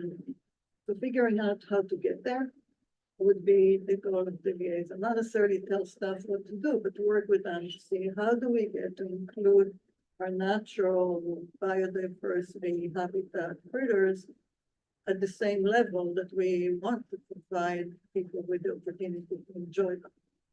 How should I put programs, and guidelines in place where we don't fall short of mitigation? That would catch the mitigation issues. I also wanted to just say something about what Joy said and have a suggestion. I don't know that we, potentially what we could do is ask staff when they come to speak at the beginning and give us like the staff report and what happens and what they're working on, to include, these are issues that were raised by the public and here are where we at. We responded, this is gonna be later, or we haven't gotten to it yet, but whatever it is, just kind of give us an idea of what issues the public has raised and where they're at in addressing them. Because that shouldn't take more than a few minutes. I mean, I think we get sent all the communications, and what I'm saying is work on the assumption that staff has already been responsive. I think for the That's been my written ones, absolutely, but when Winter Dellenbach came to speak about lighting, she spoke to the commission. I don't know if she received any response at what happened 2 months ago, that was. Maybe, I don't know exactly, but that would be something that would be on a list of all the issues. And then they'll say, yeah, you know, people talked about restrooms at Party Park. We're addressing that. We responded to all these. Here is another one we're still looking. So, because some of I don't think that Winter has received the response. Has she? To her public comment? No, No. I mean, I don't think that we wouldn't normally, I mean, I will tell you that, I think you went out, right? This is the lights, right? Like, so staff is working on it, but what we try to do at the commission level is follow what happens at the council, which is what we're doing. So this is, council gets a packet of all the public comments received and responses. You know, that isn't sharing what all those are at every council meeting. They're up to the council to read on their own. Some things that come to the council or the city manager staff responds to, and other things we're told this is an FYI, you need to respond. So we sort of follow those guidelines. It can get really, I mean, we're bordering into the commission needs to know everything that is happening, and it's too much. It sounds like oversight by a different name, and I don't think that we. So we recommend Winter to send a letter, you know, like, so people that come to speak to us, I think that's the tension here. It's not that they necessarily need to know the answer, but she came to speak to us. So we don't know what happened after that. So if somebody writes and there is in the packet a response, then we know, okay, it's been addressed. But and not necessarily how it was, just that there was a response. But if somebody takes their time to come and speak to us, shouldn't we know that there is that, I don't know, that it's addressed? I'm not asking for how it was addressed, just yes or no. I don't think that's ever an expectation of public comment, that if you come and talk for 3 minutes, that your problem is going to get resolved. Because a lot of comments aren't even relative to the purview of the decision-making body that they're addressing. Or they don't even necessarily have to do with activities going on within the jurisdiction. So I think it's unrealistic to expect staff to follow up on every single comment with action and. The commission, if there are public comments that pertain, you can then agendize it for a future meeting. So that's always a way where the commission can respond to a comment. They can't discuss it that evening, but they can put it on a future agenda. I agree, it's not reasonable to staff to respond to every comment, some are outside of review, some are rhetorical comments, response. On the same token, the fact that just hearing that you had spent time following up with that's interesting, and maybe there were the liaison to sit with on that, the liaison sustainability liaison in this case, or what, but the liaison thought it was significant enough to share with the commission that would bring up in the liaison reports. Just to support this. And I appreciate having the wide but liaison rules are buckets, so they're really there for stuff to fall into stuff that we don't necessarily know what's going to happen, what's going to come up, the resource to be redirected. And the reason why some of the liaisons were eliminated, again, it wasn't because they're not important or they don't warrant a designated commissioner as a point of contact. It's really because a lot of those things should come before the full commission and need more transparency. We're talking about park amenities and park improvement ordinances. Rather than having a designated person to run things by first and then bring it to the full commission, I think the intention is just bring it to the full commission, have everybody have an opportunity to. And so having that. For park plans, I agree with for restrooms the same way somebody. Well, I think it has to do with the CIP. The CIP also. Well, I mean, restrooms are similar to dog parks. It used to be a single liaison, restrooms and dog parks. People didn't want to have a dog park.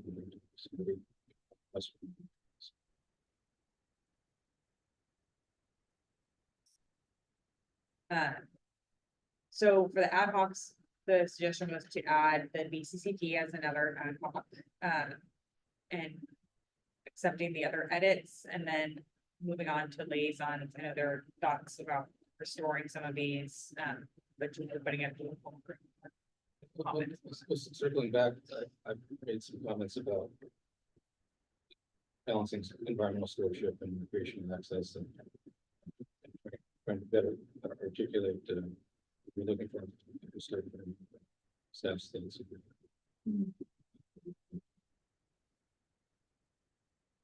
And the other reason is because when we were talking about that as an ad hoc, and having such a wide ad hoc makes it very difficult for Brown Act. We kind of ran into that with the recreation program review and the master plan review, like having too many people involved in the same sort of subject matter, and then staff kind of fuzzy on like who to loop in on which items. So we want to make sure that it's very clear. And if we're too broad, then it just creates issues where one liaison's role or one ad hoc role is leaking into another. I mean, the whole purpose, and I think there's disagreement here, but from the staff's point of view, the whole purpose of the comprehensive conservation plans is to appropriately balance the natural environment and passive recreation. And so I think that would be addressed through this ad hoc CCP, specifically for the Baylands, and then when we move to other preserves. There. Until there is development of a plan for the other spaces, we have Baylands as a liaison, and we have, and that's probably the speed, but we also have foothills. And we don't have a restaurant there. I would combine it.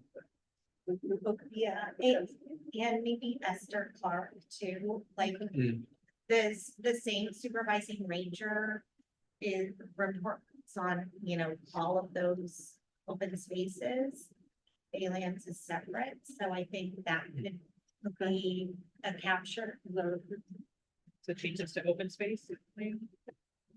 How do you want it to? Western open space. Yeah. Landlocked open space.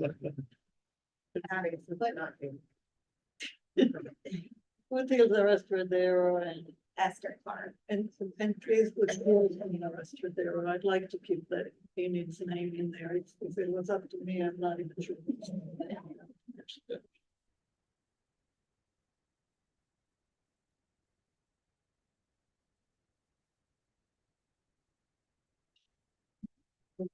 Could we talk about the contingent ad hoc?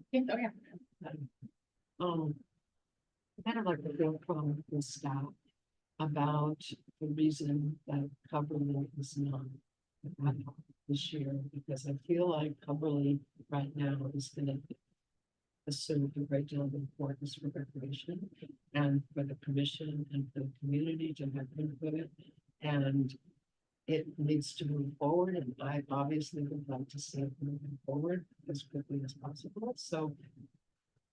Is it better to have a liaison, or is it better to be, have an? Or is it better So I was not, gonna- or is it better not to have it at No, I was all? gonna I thought it was say- gonna be a council sort of referral back to the, I sort of imagined that's where it was gonna go next, back to the commission, and so I thought maybe we didn't wanna create a goal without having the council input. Well, or would it fit better in there, I mean, the fact that it's sort of melting into the recreation and wellness that are. Would it? I mean. I think it's a beast into itself. Once Yeah. there's What did you say? I think it's a beast into itself, once there's a specific directive from council for us to. So help with. I kind of don't care where it goes, I just think it's really important for the commission to know that it's probably on the list this year of things that need a discussion. But it gets discussed when when there's conversation around wellness, so that really, because it's still an evolving item, that it really needs to be separate, but so. I mean, because it does, I mean, it does come up when we have any, with the ad. Working in the wellness. I think it's a liaison area. Would you think a similar use council versus use mental health should be the main liaison, should be set in the use mental health? As a.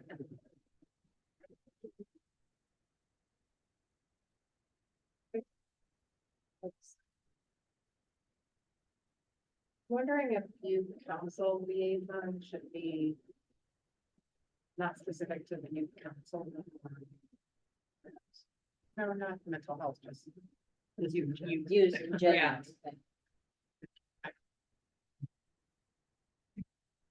Yeah, I really feel that this use, the whole thing seemed to be growing larger. So, whether we should have the. I could need more help. Well, there is, I mean, there's.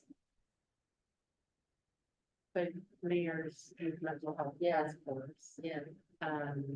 There's the city school liaison. committee. I don't know what that, like, what do you envision in that ad hoc, or where now, what do you envision? That they would do that with other groups? So advocates of nature is your sources. Keep compounding on that issue. Oh, our parks is But I guess what would the role of theater. the ad hoc be? So Yeah. those are great points. and I Yeah, don't so think I'm anyone trying would to figure that dispute out, those yeah. ones. So how do you develop policy around, having theater in the parks? Working with the theater. Just use our parks and use our nature as a healing tool. But I haven't really thought through how to establish that. How about our seniors, or total youth, we also have. Yeah, it's Yeah. a similar issue. We Yeah, wouldn't want to exclude any age group. yeah. Like if there was a Or senior. could it be you- combined? Yeah, that's why. Yeah, I it can talked be about an the intergeneration wellness. or- Again, not necessarily just wellness. No, just in general. General. Right. Like a big umbrella that covers everything that has to do with well-being and belonging and, you know, Right, and I all those two things. think the purpose of this was to say that just because it's not on here doesn't mean that it's not being done at a staff. And so there are programs, there's a priority, there are lots of other stakeholder groups that are addressing this topic, not saying that it doesn't marry with the work that this commission is doing, and that there can be regular reports or informational items presented to the commission. That would be a great topic to either have someone from the task force or from the youth group, the youth community as well, come and present to the Parks and Recreation Commission. But I don't know what that ad hoc specifically would do in terms of the goal from here. I am not asking Yeah. for an I- I want a list. Yeah. Yeah. I think Commissioner Way was. discussing you it. don't Yeah, wanna I agree have it's a gap, just being on there's mental health, youth task force, youth mental health task. I feel it's a gap in the importance of leveraging our parks, leverage our nature for youth mental health, or for mental health as a whole, for the whole city, basically. And, you know, I'm not sure if it should be an ad hoc in my opinion, Yeah. because it already has an ad hoc. With, Yeah. you know, from the city council. I just think we just need an umbrella that covers most of all those things. Since we're trying to align with the city council's priorities. The way I see it is everything on this page, how does it relate with what the priorities for the Right. council are? If Yeah. it's not directly related, I don't think it should be an ad hoc. Right, and that youth liaison, now if we take out council, if any part of that liaison's role is to attend those task force meetings, or to be sort of that conduit between the two groups. okay, So will it still be called youth? That's my question. I just took out. I just lined out What- the what's council right now, another- so it's just what's you. What's another Anything open label? to suggestion. Intergenerational, because I don't want to leave Intergenerational. out seniors. I don't think it's fair to leave any stakeholder. I think it's best for us to be all encompassing. Except if we want to combine PAUSD with youth. Or put PAUSD under youth, That, youth and children. that liaison, well, so they'd have to do youth council meetings, they would be going to this task force meetings, then they'd be going to the school city joint meeting. It's a lot of, that's a big liaison. I don't know who's signing up for Do that, they but have to go to all the it's- meetings? That's my question. they don't, I mean, that's just, that's sort of the charge of liaisons is to attend stakeholder meetings. So I just worry about making it too broad. And unbe- yeah, for that, it's just. So if you made it intergenerational, That way. I mean, anything you could still be focused on youth, but you're not leaving the senior. Well, senior what's- population. I think Yeah. we need a liaison role for youth. I think we started with the youth council. We need someone who's focused on the youth council. Yeah, And if we can add additional, more, make it. Yeah, I'm more- already Broader liaison as a proposal. service, I guess, if it's helpful for staff to be. Youth things that included, that doesn't mean that It's not me. we might not need. There's a discussion on wellness and for seniors. that to both your point, Joyce, maybe Joy, you can look into a liaison for senior, and we don't have that category. So, Youth and senior. I'm not saying I want to, I'm just saying, let's not forget when we Yeah. focus, put our lenses on youth, just Well- because I want us to be proactive yeah, I and not agree, forget so any but stakeholder from target. organization structure perspective, roles responsibility, hypothetically, again, I'm still the youth liaison. If you take the lead of Avenidas or seniors, then we can work together to do intergeneration. I mean, I understand, we want to be inclusive of all ages, but we also want to, along with marrying with the council goals, we also want to marry with the department operations. And Yeah. because this is an outside group and they do a lot of senior programming, maybe it doesn't make sense because we're not, Avenidas has no sort of formal role with the commission. And so, again, just because it's not listed doesn't mean that it's not being done, and not it's gonna be done by the department even, someone from a partner. But we can bring the elder generation to the use. Right. And not to Commissioner Oche, I want to address, maybe you're feeling that way because during our dialogue pre-meeting for this age-friendly city, there is a World Health Organization, obviously that age-friendly cities that we felt, or that is a whole project itself. And so without that on the horizon, it didn't make, oh, yeah, it just, That's more like a human relations commission focus, so. we, yeah, so we wanted to kind of pull that component out, which is related to seniors, you know, so that's why if you're feeling that way, this was suggested that that liaison role was pulled out of this year's, but So to go back to coupling, the answer is Still there. from, Oh, that you all think that you want to wait until there's a direction from council that for the commission. I think keeping it as a liaison is appropriate, and then when there's something to respond to, then it could transition. it could be coordinated. Wellness and private venture. Right, yeah, this was a great time to agree with everybody that coupling is a big deal, and it's a big deal this year, and it needs to have attention paid to it by somebody. This year. So, this year. Every year, this year's festival. And then I had one other that I wanted to bring up. In the master plan, one of the big deals is the 10.5 acres over by the big ones that we in the golf course, and it gets brought up several times, different times by different groups, and I think it would be really useful for the city, if we sort of understood what the direction was, what the city and what the council wanted to do with that. What everybody feels the direction is, because I know there's some misunderstanding, not misunderstanding, but different, some conflicting information about, was it supposed to be recreational fields? Was it supposed to be a thing? Was it supposed to be passive recreation? And so I think it would be good to somehow have a way to figure that out, so that it's just not always on the list about what we could do with that. And I don't know. Would be an agenda item.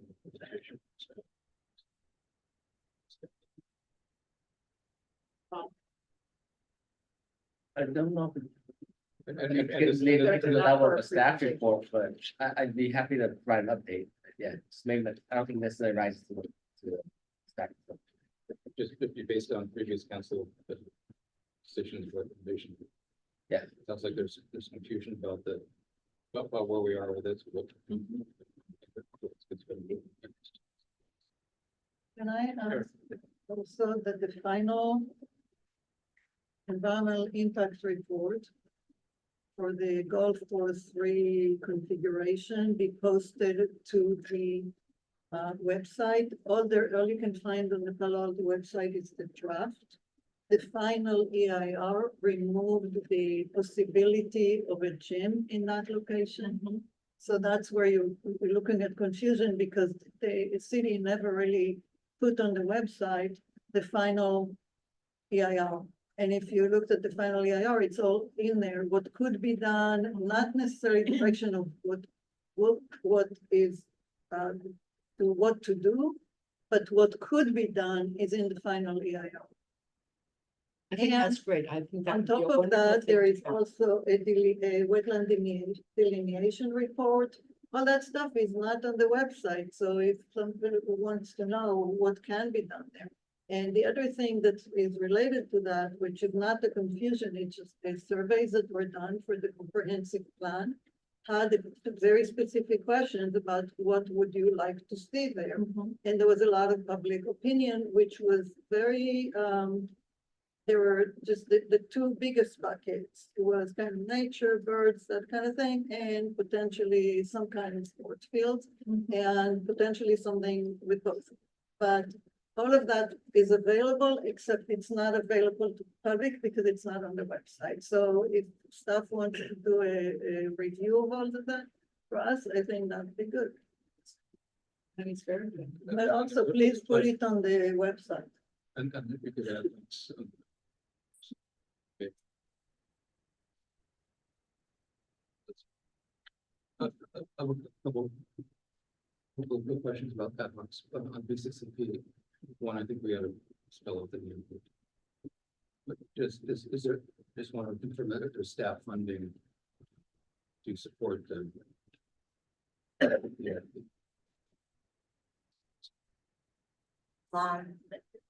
Mentioned that you might. Produce some staff funding. well, if we're going to have an ad hoc with the staff on the B6P, it's staff. We need to identify staff. Yeah. The bandwidth. So can we move forward?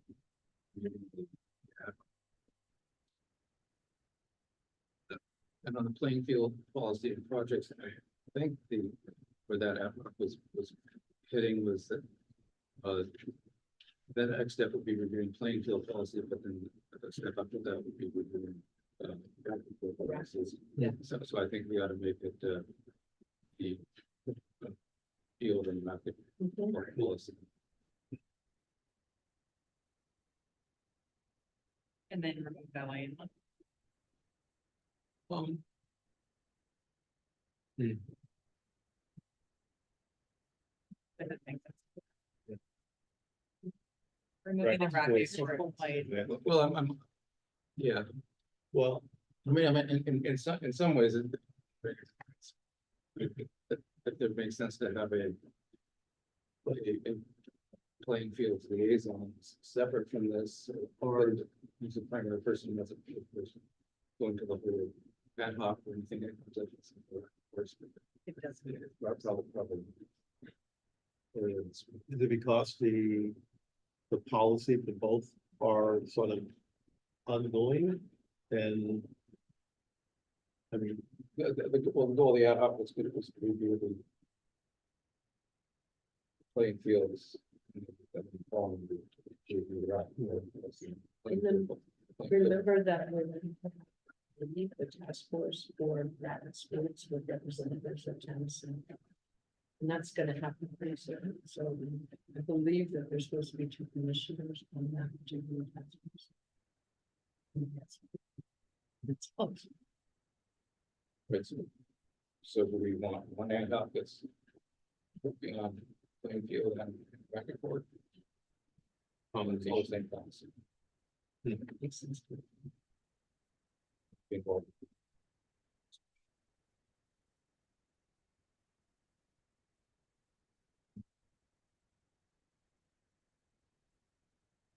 Any other thoughts?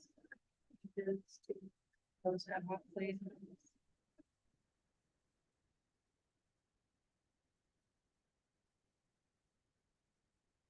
in park still. I think. Is it done already, right? That's done. No, I mean, it's not done, no, I was. and it's whether or not it falls should. It should have a. At some point.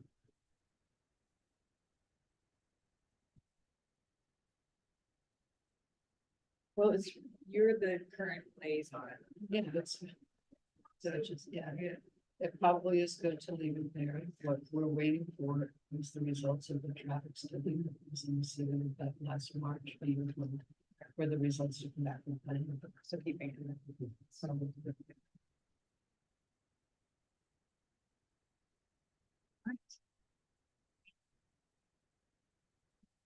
You want a 5-minute break? Yeah. 10-minute break? Yeah, that is Maybe great. 10-minute break. Excellent. On a recreation commission. That's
Okay, so we'll go back and do a formal vote on the priorities and we'll vote on the ad hoc committee and liaison assignments.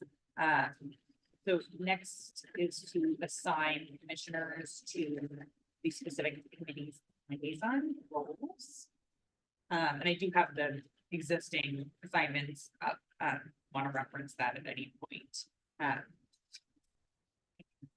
So the bicycle e-bike access policy, we currently have Vice Chair Freeman and Commissioner Kleinhaus as the commissioners assigned here. This additional work really focuses on the Baylands, which is what I understood from the liaison of the name photo. It's not a lot more than what's already done. So we can probably. Well, that's the question, if there, I mean. I don't know that there is any interest in opening the Pearson restaurant. It's already open to regular bike sources and people everywhere. So e-bikes, I guess it's also not a lot of additional work, but we can do it. No, rather Is this there time. any strict, potentially strict? That's already in this book that we've done. There are some areas that we're considering. Not much, but there are some areas that we've been discussing that, but it's only, so for the bicycle access. We're not really looking to change. We haven't so far looked to change anything at the Baylands, except for that little loop trailer on the Emily Rental Marsh. It's very small. And dogs are not allowed there, so bikes also maybe. I mean, there's not a lot of work to be done, but It also doesn't need to exist for an entire year. Like if the No. work is done, then- I think we can do 3 months. Right. Okay, so then the work plan would just be created for that estimated time frame, and then if I'm something comes looking up. only at expanding access for e-bikes. I think at the Restradero and Baylands, but maybe, but because there's no bikes at all at Foothills, so do we want to open that? I doubt it. Okay. I don't think we need to try to solve that. Yeah, But I just, it sounds like it makes sense to keep you both, if you're willing, Yeah. to continue to We be. can continue. We're getting pretty close. And then it sounds like, again, it's not that much work, so we don't need to add. If somebody wants to join us, they're welcome. Any takers? Hearing none, okay. I like the way you ended that. Bayland, the BCCP.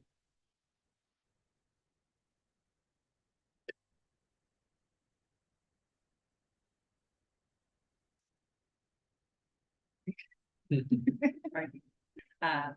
Okay, master plan review, and this is currently, I'm going.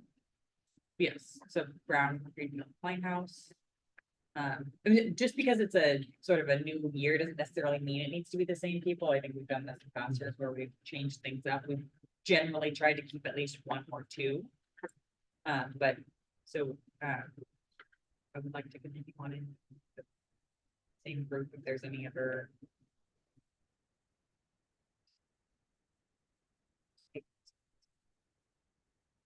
For someone else who wants. Yeah. I mean, I think it's good to, So make, for a 3-person have, I think it's good to mix it up. anyone from the recreation program review, we sort of meant that to dovetail. Oh, I'm just saying we meant that to sort of dovetail into this, so if we wanted to take that sort of lesson. Willing to step up. If somebody really wants this, sign them. Park dedication. This is currently hunting, okay? Okay.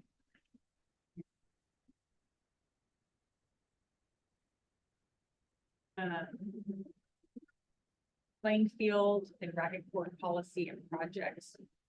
It's currently Cribs, Freeman, Greenfield. Yeah. Midterm.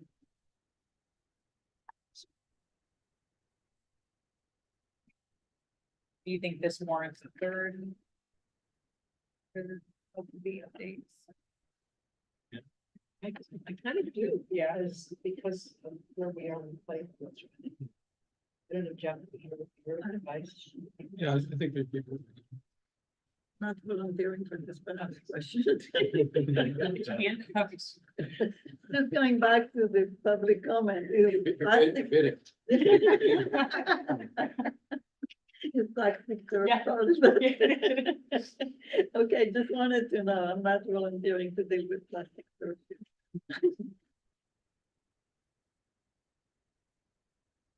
No takers on that one. Put a hold on that one. Yeah, thank you. Recreation wellness center. Road stream and.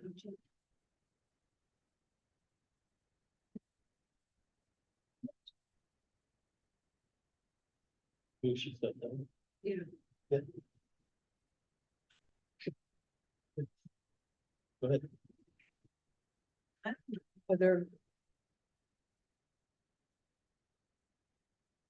It's a complicated relationship.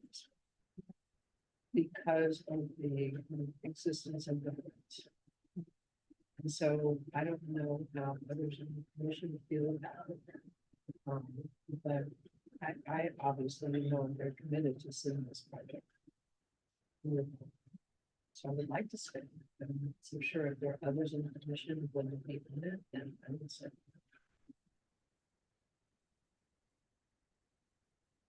As I expressed before, I don't want to volunteer for this. It's not a. You but I mean, think you that- got too many, you got like Yeah, I five got already. many already. But I want to say that the location matters here, and who is gonna get involved is probably needs to do a lot of public outreach more than to the people who want to see this in general.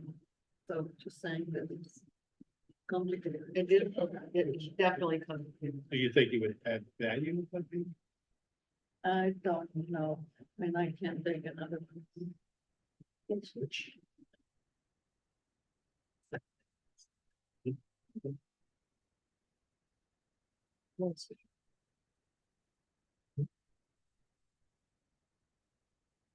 Uh, And. You can do ad hocs, that would be great, although we do have the liaisons to go through. So we know the youth one is gonna be busy. So let's move on to the liaisons, then we can come back to the ad hocs and complete those, if that's okay with everybody.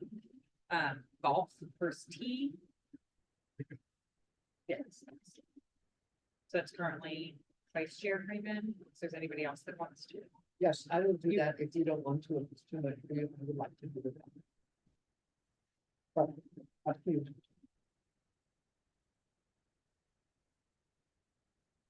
Let's do it. Or do we want one or two? Or- We could do two, I mean, we have a couple where there are multiple leads, but if there's, we've done that sometimes, especially like when we're supposed to transition. What? That's such a nice one, and they provide such a great. I'll take it. What do you do? You go to, yeah. Something to consider is this will be and last year on the commission. And What is that role? Commissioner Greenfield's getting rid of something. We're writing out it. But it'll be your last year on the commission, so it might be an opportunity to transition responsibility to someone else. To assist her with that.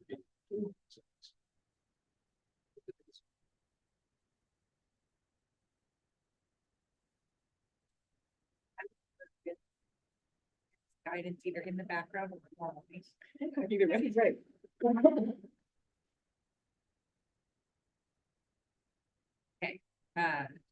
PAUSD city. liaison? It's clear. No, I was thinking, I don't. Bayland? That's different than the BCCP. I mean, I think it's wider. Yeah. So it could be a time project. I'd give. The ad hoc, but it is a project that's coming to. It's coming to the commission. It is not a city project, even the. Yeah. So I think, as long as the big ones, the big ones.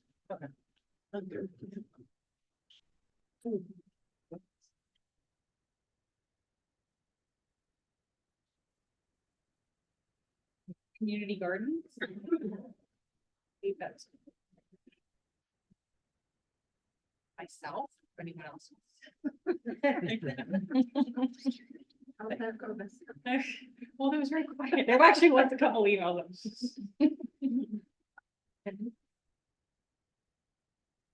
Get to work with Javad. No, It's all covered. okay, I'll do it. Thanks, Javad. Coverly. I think we're ready. No, that was mine. So what's the difference between the liaison for company and the mediation? Oh, that's fair. Well, I think. Yeah. Coverly has been sort of an ongoing liaison, but while Coverly has been in discussions, there's nothing been formally directed to the commission or even decided upon that would be the location for the recreation wellness center. So it may be, once the council refers it, that there's some merging or changing of how these things are organized, but we don't have that direction. In the past, I think I've had general conversations. Now, as it relates to the closure of the gym. Right. Safe routes.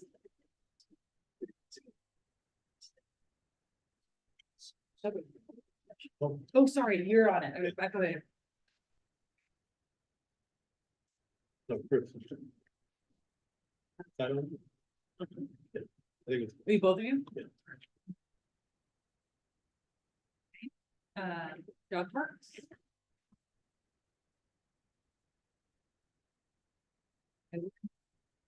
Yep. And. We're doing it. Skate park. I will definitely do that again, because I think it's gonna be done pretty soon. Foothills Nature Preserve, Pearson, Esther Park. As always. Is that a stakeholders group out of the manager's office, or is this different?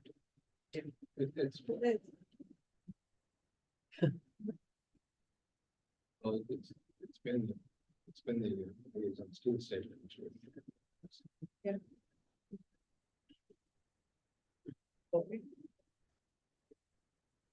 Urban forestry.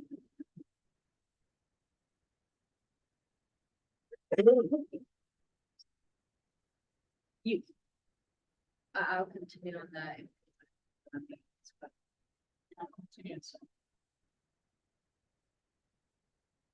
Funding partners. What is that? That's the friends of groups working with them. So, Yeah. Sorry, did they say yes? no, sorry.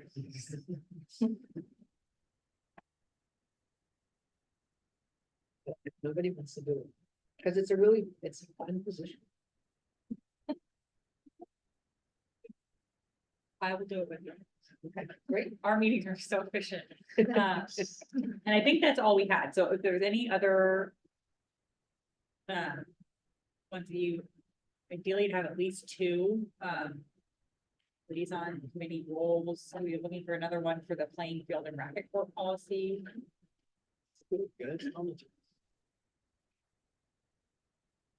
I could add on to the record. But I think you can already have it. Or I can learn something. Basically. Okay, all right. Any last words? Okay. Do you want to do a motion on this now? Sure, we have to do a motion on business item 2, 3, and 4. So it's up to you. You want to just kind of put all. Do all three. Okay, so do them all at the same time. Sure. Yes, so. Priorities now that we. Have a liaison. third bullet, we no longer have the sustainability. Climate change resilience kind of falls into the baylands. Enhanced by diversity. It's kind of what I've been trying to say, that we need an extra something. I mean, if we can work with stuff in their projects and they reserves and so on.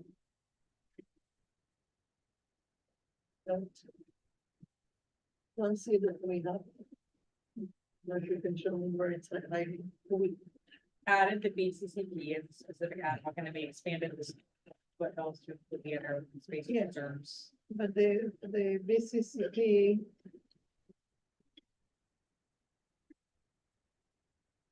The enhancement of biodiversity there was the main problem. I didn't get moving forward as fast as it would otherwise, because they didn't really. If I remember correctly, and I may not remember as clearly as I should. Full CCP.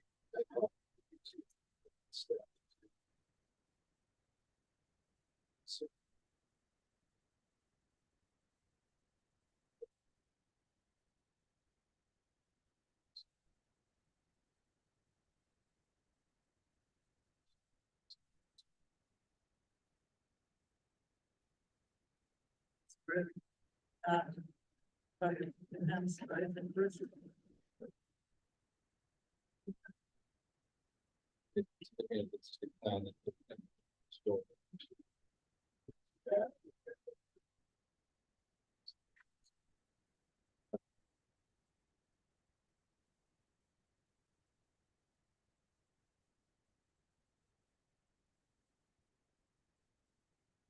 So if we want to make any edits to the.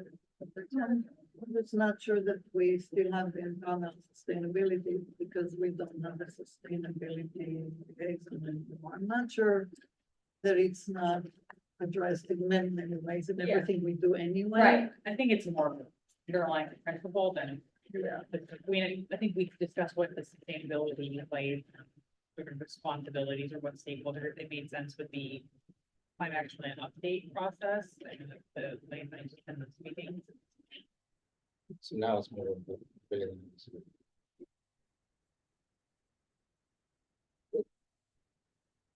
About get the liaison rules. That has.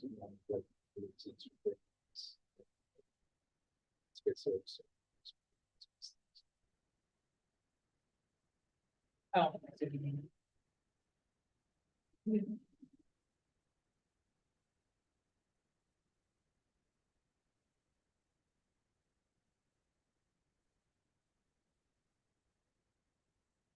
It's.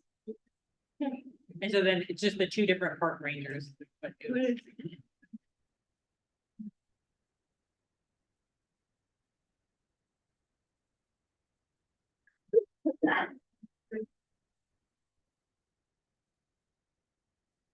Space of that. No, maybe no, it doesn't matter. I mean, I think open space can be there and space preserves, space preserves.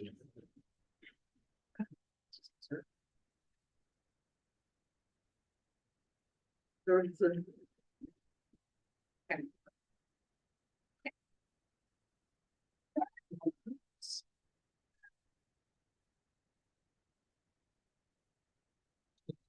Second. Our second priority with that house.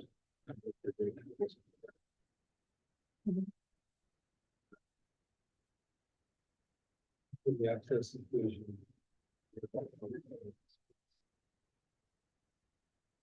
master plan. Certainly good for that.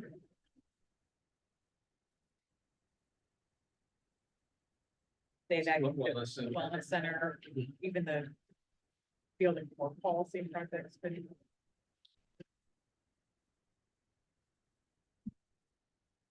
Maybe this isn't in your report, but it seems like. Some sort of project the ad hoc, the ad hoc assisting staff in terms of. Wellness, and mental health programming. I think it's just an area where. It seems like a burgeoning area, and it's an area that the commission has. Provided much focus and support.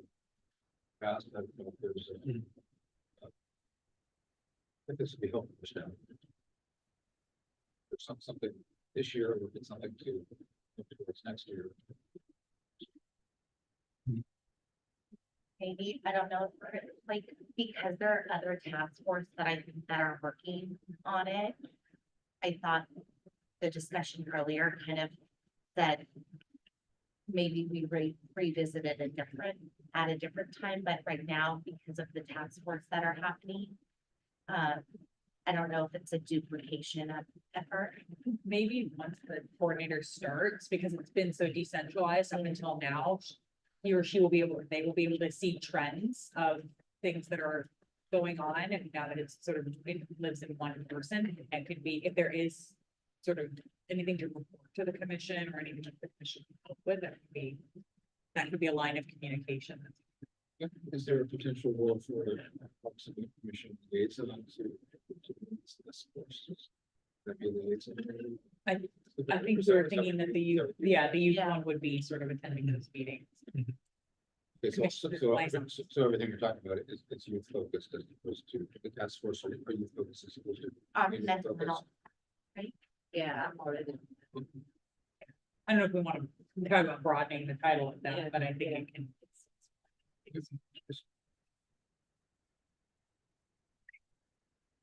So before we vote on everything, going through the ad hoc committees, and we'll have time to work on these more specifically, but if we can get to sort of have sort of the broader commission's input on the goals for each of these, or sort of how you understand the work for the upcoming year. I think it's good to have that large group discussion now before the specific work plans are crafted. That's Could we shorten the name of the playing fields at playing fields and racquetcourts? And then the definition.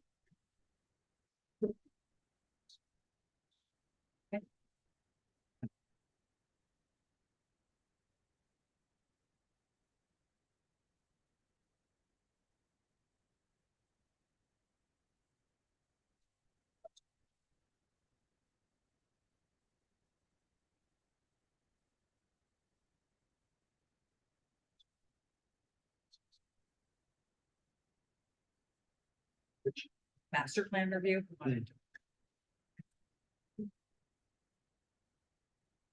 We can go back to the phase two that we have. I don't think it's.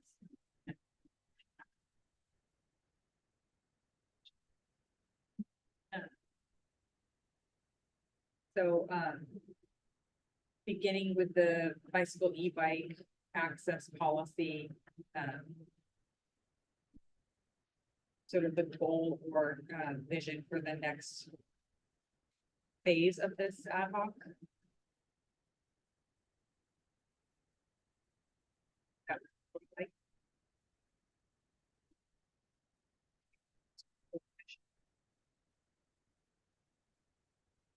I know we're gonna have a presentation on this, so this is probably a difficult one to think in, but Is this, are we talking about open space here, rather than parks and open space? We are talking about different space. But in terms of what the ad hoc will be reviewing. That's what we are not clear if it's, because the way the Councilmember Vicky Winger expressed it, it was look at providing more access. Whereas staff direction initially was look at where to further restrict access. So if we're gonna look at more access, do we feel like we need to look at all the parks or only a rest of the rest? I think you need to look at, all the parks.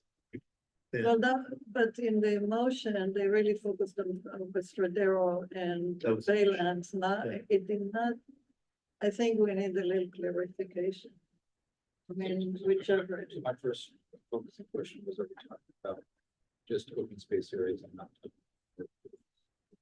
I heard, city policy is that e-bikes are permitted. Bicycles. Right, and we didn't really look at it. Recording in progress. So the current ordinance allows e-bikes and bicycles in all city parks. On any kind of surface except for turf. But Any track, bicycles. e-bikes, bicycles, and, but not horses. Do we want to look at horses?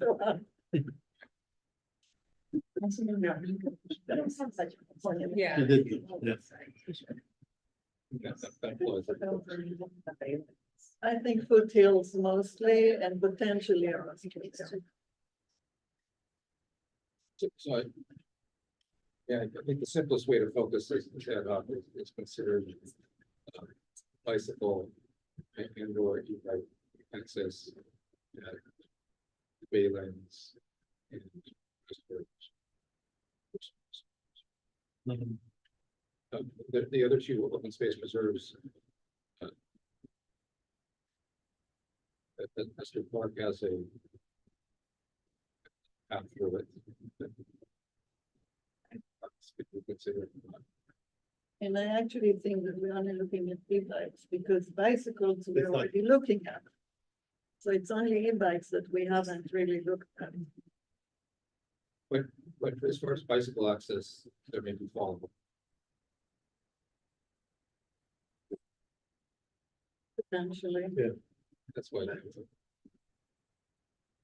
we can keep it, but I really think the only thing we didn't do is the e-bikes. Because bicycles are, Well, it's not just bicycles that.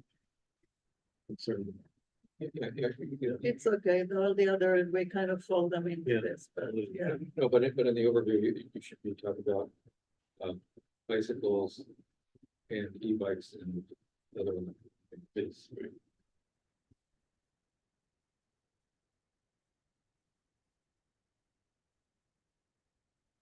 And it Pearson or Stradero, I think.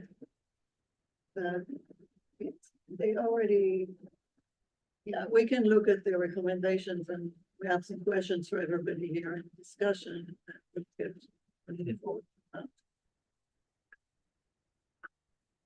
So it's review and make recommendations. Review and make policy recommendations. Well, so I'm a little confused here. So what we've done so far is looked at bicycle access and horses. In the Baylands and in Pearson or Western. And I recommend, and right now, bicycles can go anywhere in those two. And our recommendation was a few little potential changes. But I don't know that that will change. So do we need to redo that work or just focus on the bikes and electric things? We don't know if there will be, based on the presentation Tuesday, there'll be an action recommendation of city council on this, or this will be a discussion. And potential action later, so I think this is fine for now, and we can sort this out. And Okay. there is time between that meeting and the May meeting to discuss this further for this to be refined. This is just a chance for the full commission to weigh in, and this is not an item because of the timing, but I think that gives enough guidance and we'll talk more about it in a few days. If I understand correctly, what we're talking about now is the high level overview of the kind of further fleshing out. Yes. What you don't want to have the title of the ad hoc be too Right. long, so this is what we're talking about, and then the ad hocs will meet and create a proposal presented to the full commission and May for inclusion. Yeah, and I think even if the title does change, that can be part of the action with the work plan in May, at the May meeting. some, we had three. Yes. Two of them are completely. Give me the motion. Okay, so I think that's enough to get started for good, set the framework. Baylands Comprehensive Conservation Plan, so what, is the goal? Of the guidance from the commission on this item? Review the current status. The draft. That's where it's stuff to review the current. The current, the draft, the current draft and decide. Interesting. And I then.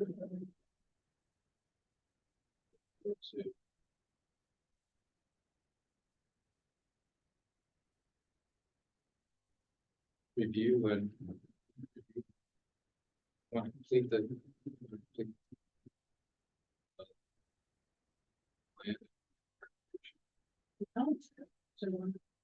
To bring it to a place where council can adopt.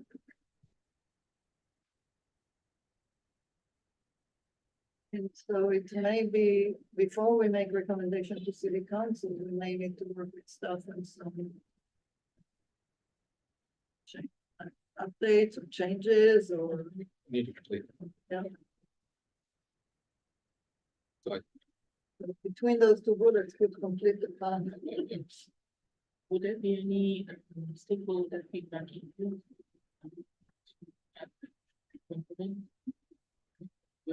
There are stakeholders, one of them is here today, there are Yeah, others. so at what, so would that be part of the outcomes that we're looking forward to having? Yeah. So if we say make recommendation, The bullet, the-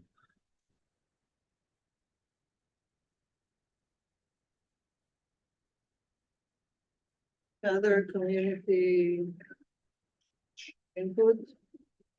Complete the plan and make it. so complete.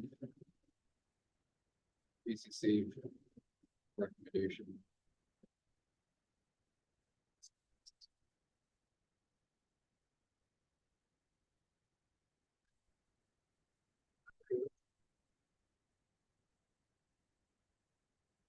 Staff opinion this.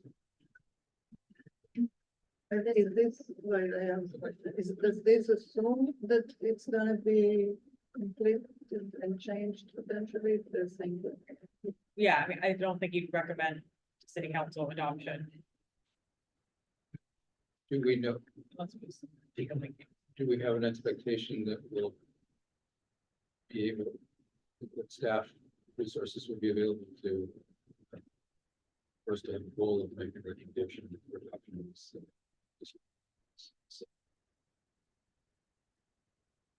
By the end of June. Next. Project. Technically, by the, Well, I don't know technically, how much, before the end of next month. I don't know, because I don't know how much additional funding would be needed and maybe ask for anything. So really, we're reviewing this in the scope.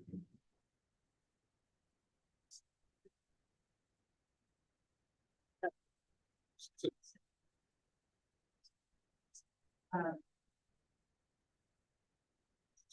Maybe this is scoping potential addition and work leading towards.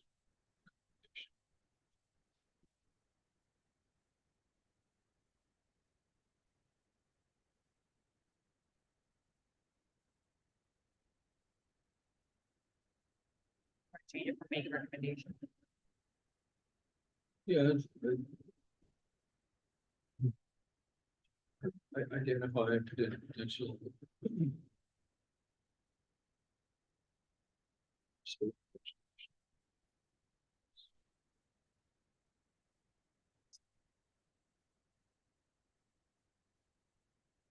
The ad hocs role to identify additional. Working staff on it. Good, fair question. You know, But there hasn't always been an agreement, I will say, in the scope of the BCCP, which is why it's. Right. Because we were in the process of doing some. So. I just want to be clear what this means. Identify additional. work. Because that has to really be- Potential. We're not. Yeah, put that back with the word potential, and then it's not. I mean, can it be as simple as work with staff and stakeholders to review the current draft BCCP and I think Next step, or next steps. we don't really That- necessarily know the next steps until you do that review, so I almost think that just that first bullet point is sufficient for now. Because without doing that, and that's why we did the master plan like phase 1, phase 2, because we didn't know, once we dug into it, like, what's really gonna come out of it, so. I don't think that this is limiting, because reviewing the draft and working with staff could mean lots of things. It would be great if we could bring something to council, because there's a lot of projects moving forward and Right. this is not adopted, and they can't say, oh, we have to do something. I don't think this precludes, if, let's say there's a bunch of funding and staff time available that this is able to get done and their scope and everything was aligned. I don't think that having this as the goal precludes the ad hoc from making a recommendation to council. I just don't want to tie the ad hoc to the goal of recommending it to city council and then missing that milestone. If there is an expectation from the community that it's gonna happen. I agree with that, but we've got to be, I think the depth of the ad hoc should be beyond reviewing the current draft. Review, update. I mean, we need to start by reviewing the draft to see what it is. Yeah. I think make recommendations. Is that staff okay with that? Steps.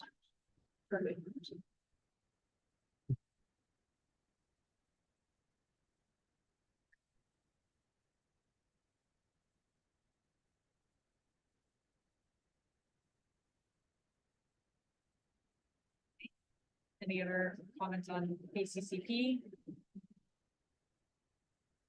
Next step could be a recommendation.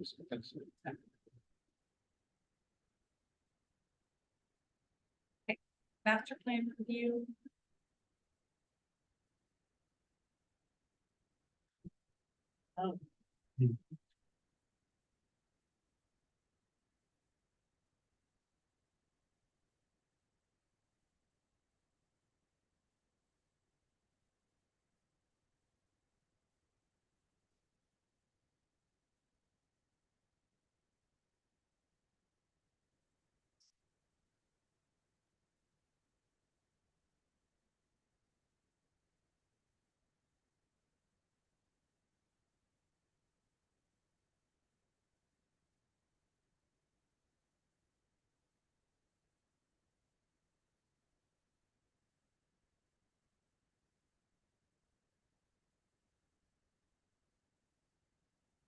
This is our current.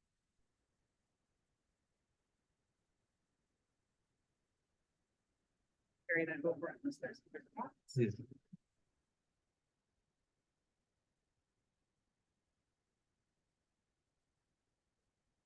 Park dedication. So, I need to, yes, do we have a list of documents with that, or just the web?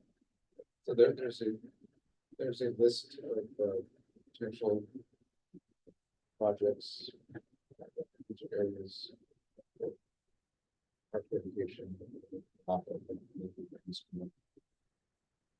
So. Immediate items on the list are.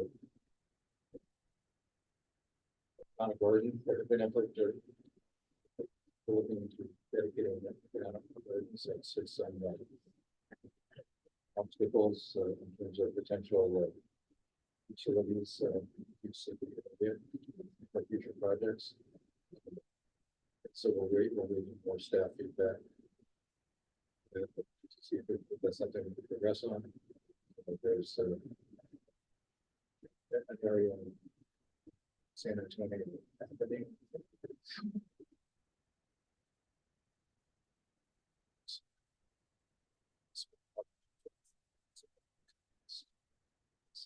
So that's related to the new development.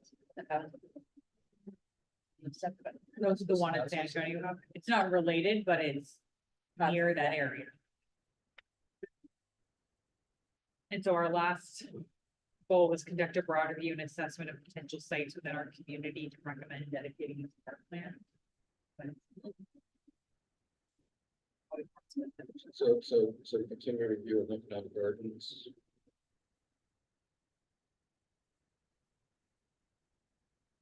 So,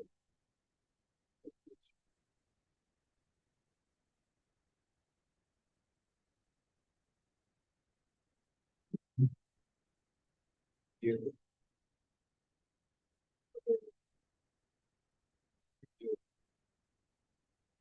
Says additional, so it's.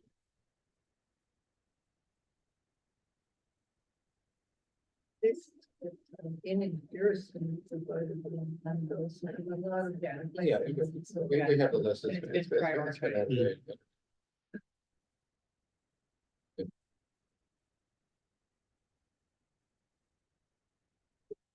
Prioritization could be part of the discussion is priority, the largest sector. Focuses on.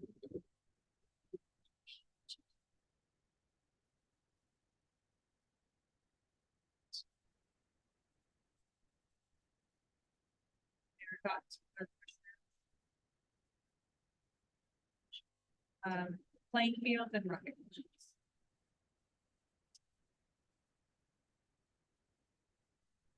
That'd be continued, continue to review existing,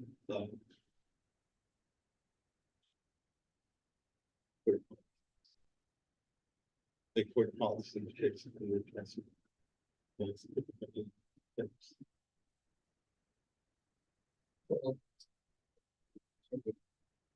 Well, Specific review.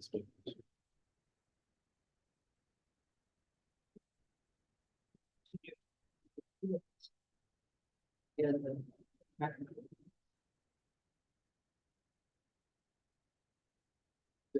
It feels it could be. Plan, do like,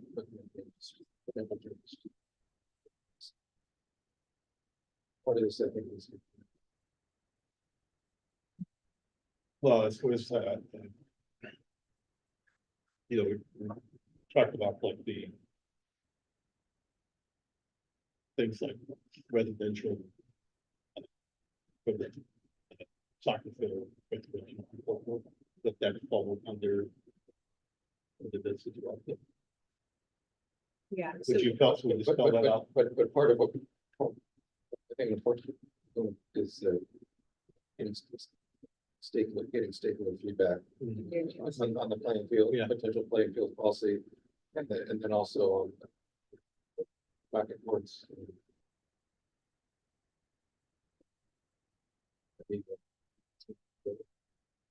This is the one for this current one. I don't know if you want to keep that same language in there, referencing the turf replacement strategy and field restoration. I think that turf replacement strategy was tied off. There's a new question.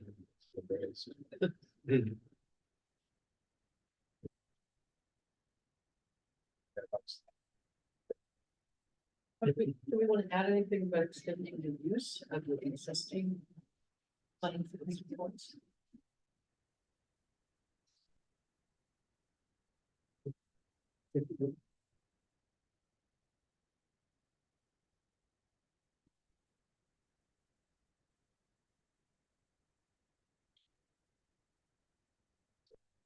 I guess these are work with staff and stakeholders to.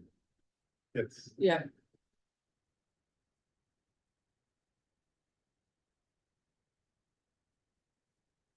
So the stakeholder here meaning. Stakeholders be the various primary field users, soccer clubs, baseball. Even cricket fields. Stakeholders include Sierra Club. Which comes.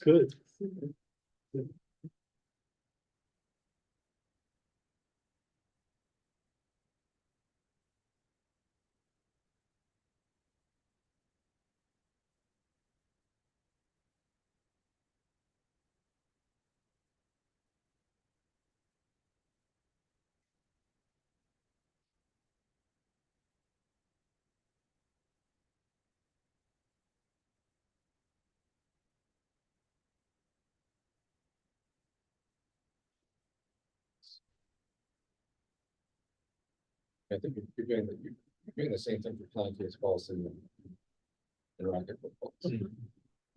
For separate purposes.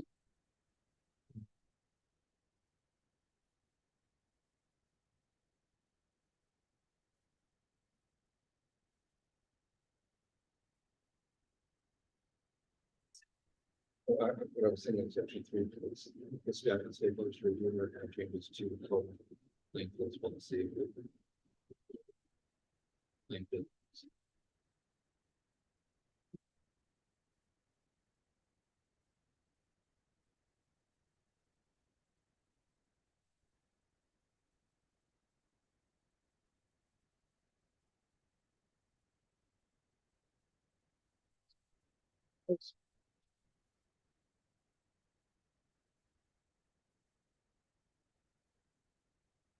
Would that be policy and usage?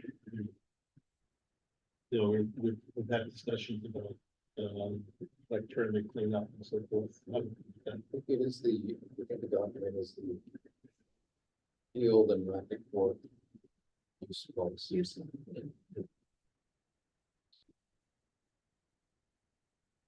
Specific.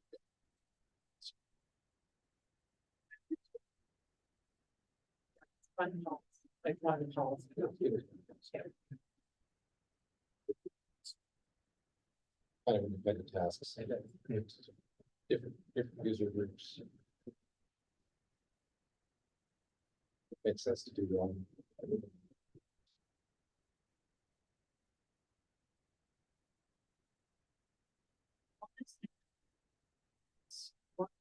The work with staff. Yeah. To facilitate progress. Yep.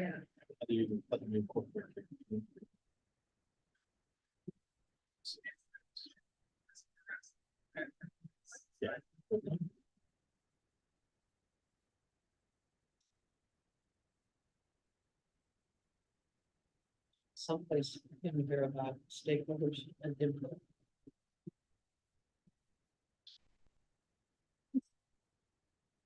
Patient here is such a controversial thing that I would even consider going to a citywide vote or something, like a survey or something.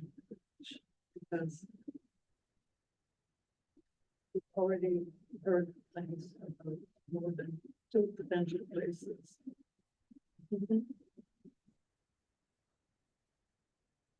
Well, you've had 2 community outreach. Yeah, but the community outreach, you get only the people who have a real interest and not the general. I mean, whoever got the email. I think it's really easy to discount community engagement as not being robust enough, but it is being done. But when you have 20 people attend something that probably has a much further interest, then, you know, you have 20 people in them. I don't discount what That was those more than people that have to last say, but I'm not sure that in something that is going to be such a huge investment, the community and such a big interest, we don't need more than, you know, 20 people should.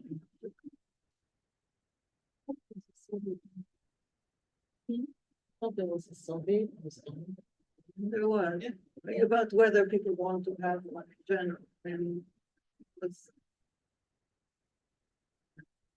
But you had it seemed like it was a very clear participation sector in that, which is fine, but I don't know that we don't to have more input. You want to change it to staff and stakeholders just to underscore that there will be continued. Yes. I think so. Continue stakeholder engagement. And you could. That would be continued community Citywide. engagement. Yeah, and this was just the goal statement. Once we come back in May, there'll be more. Yeah, so making sure that the ad hoc members know that community engagement is important. And so we're to see that the work plan itself. Any other thoughts on any of these bold statements? And they might modify once the groups meet. The idea is that before the May meeting, the individual ad hocs will meet together and kind of come up with their draft work plan and submit it, and then we will rediscuss this as a full commission. I'm wondering if it would be too hard for people in all the pathways to set aside. They decide, so that we didn't spend all that time coming back with. This stuff. They said on this particular 2 days or whatever we would, and maybe that's. It's a very frustrating experience to try to set meetings. We have between now and May. Yes, So- so we'll need it for the packet, right, or we're gonna post the draft work plan item, so we'll need to submit it to staff. Yeah, July, for, For yeah, May. for May, so let's see, 20. Packet to be the- May 21st would be the date that I post the agenda, so I need any attachments by that date. Okay, so if the ad hocs can meet that in the first 2 weeks of May. Anybody out of the country April during those first 2 weeks? Okay, is that enough for you to narrow it further? Okay. All right, and then we will aim to get something to Javad at the latest by the 17th.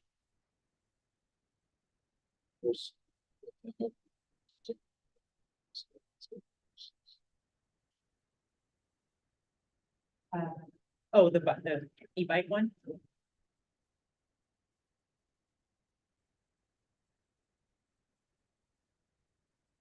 And then this is just a note, so. That's prom, so I have to. Oh. Make sure it's presentable. So you can give 15 minutes. All right, meeting's over. Photos are in order. Yeah. Okay, so with that, we'll vote on all 3 action items, so the priorities that we've already gone over, the ad hoc and liaison roles and assignments, as well as the framework for the work plan.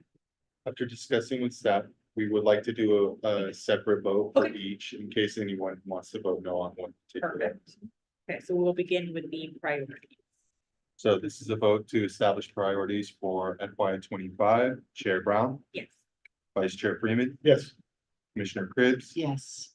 Commissioner Greenfield, Yes. Commissioner Kleinhouse, Yes. Commissioner Oche, and Commissioner Webb. Yes. Chair, that's a 7-0 vote. Now moving on to establishing and assigning Parks and Recreation Commission ad hoc committees and liaison roles. Moving to vote. Chair Brown. Yeah. Vice Chair Freeman. Yes. Commissioner Cribbs. Yes. Commissioner Greenfield.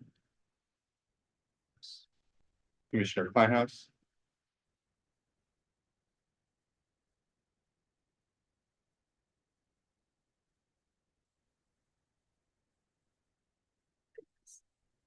Commissioner Oche.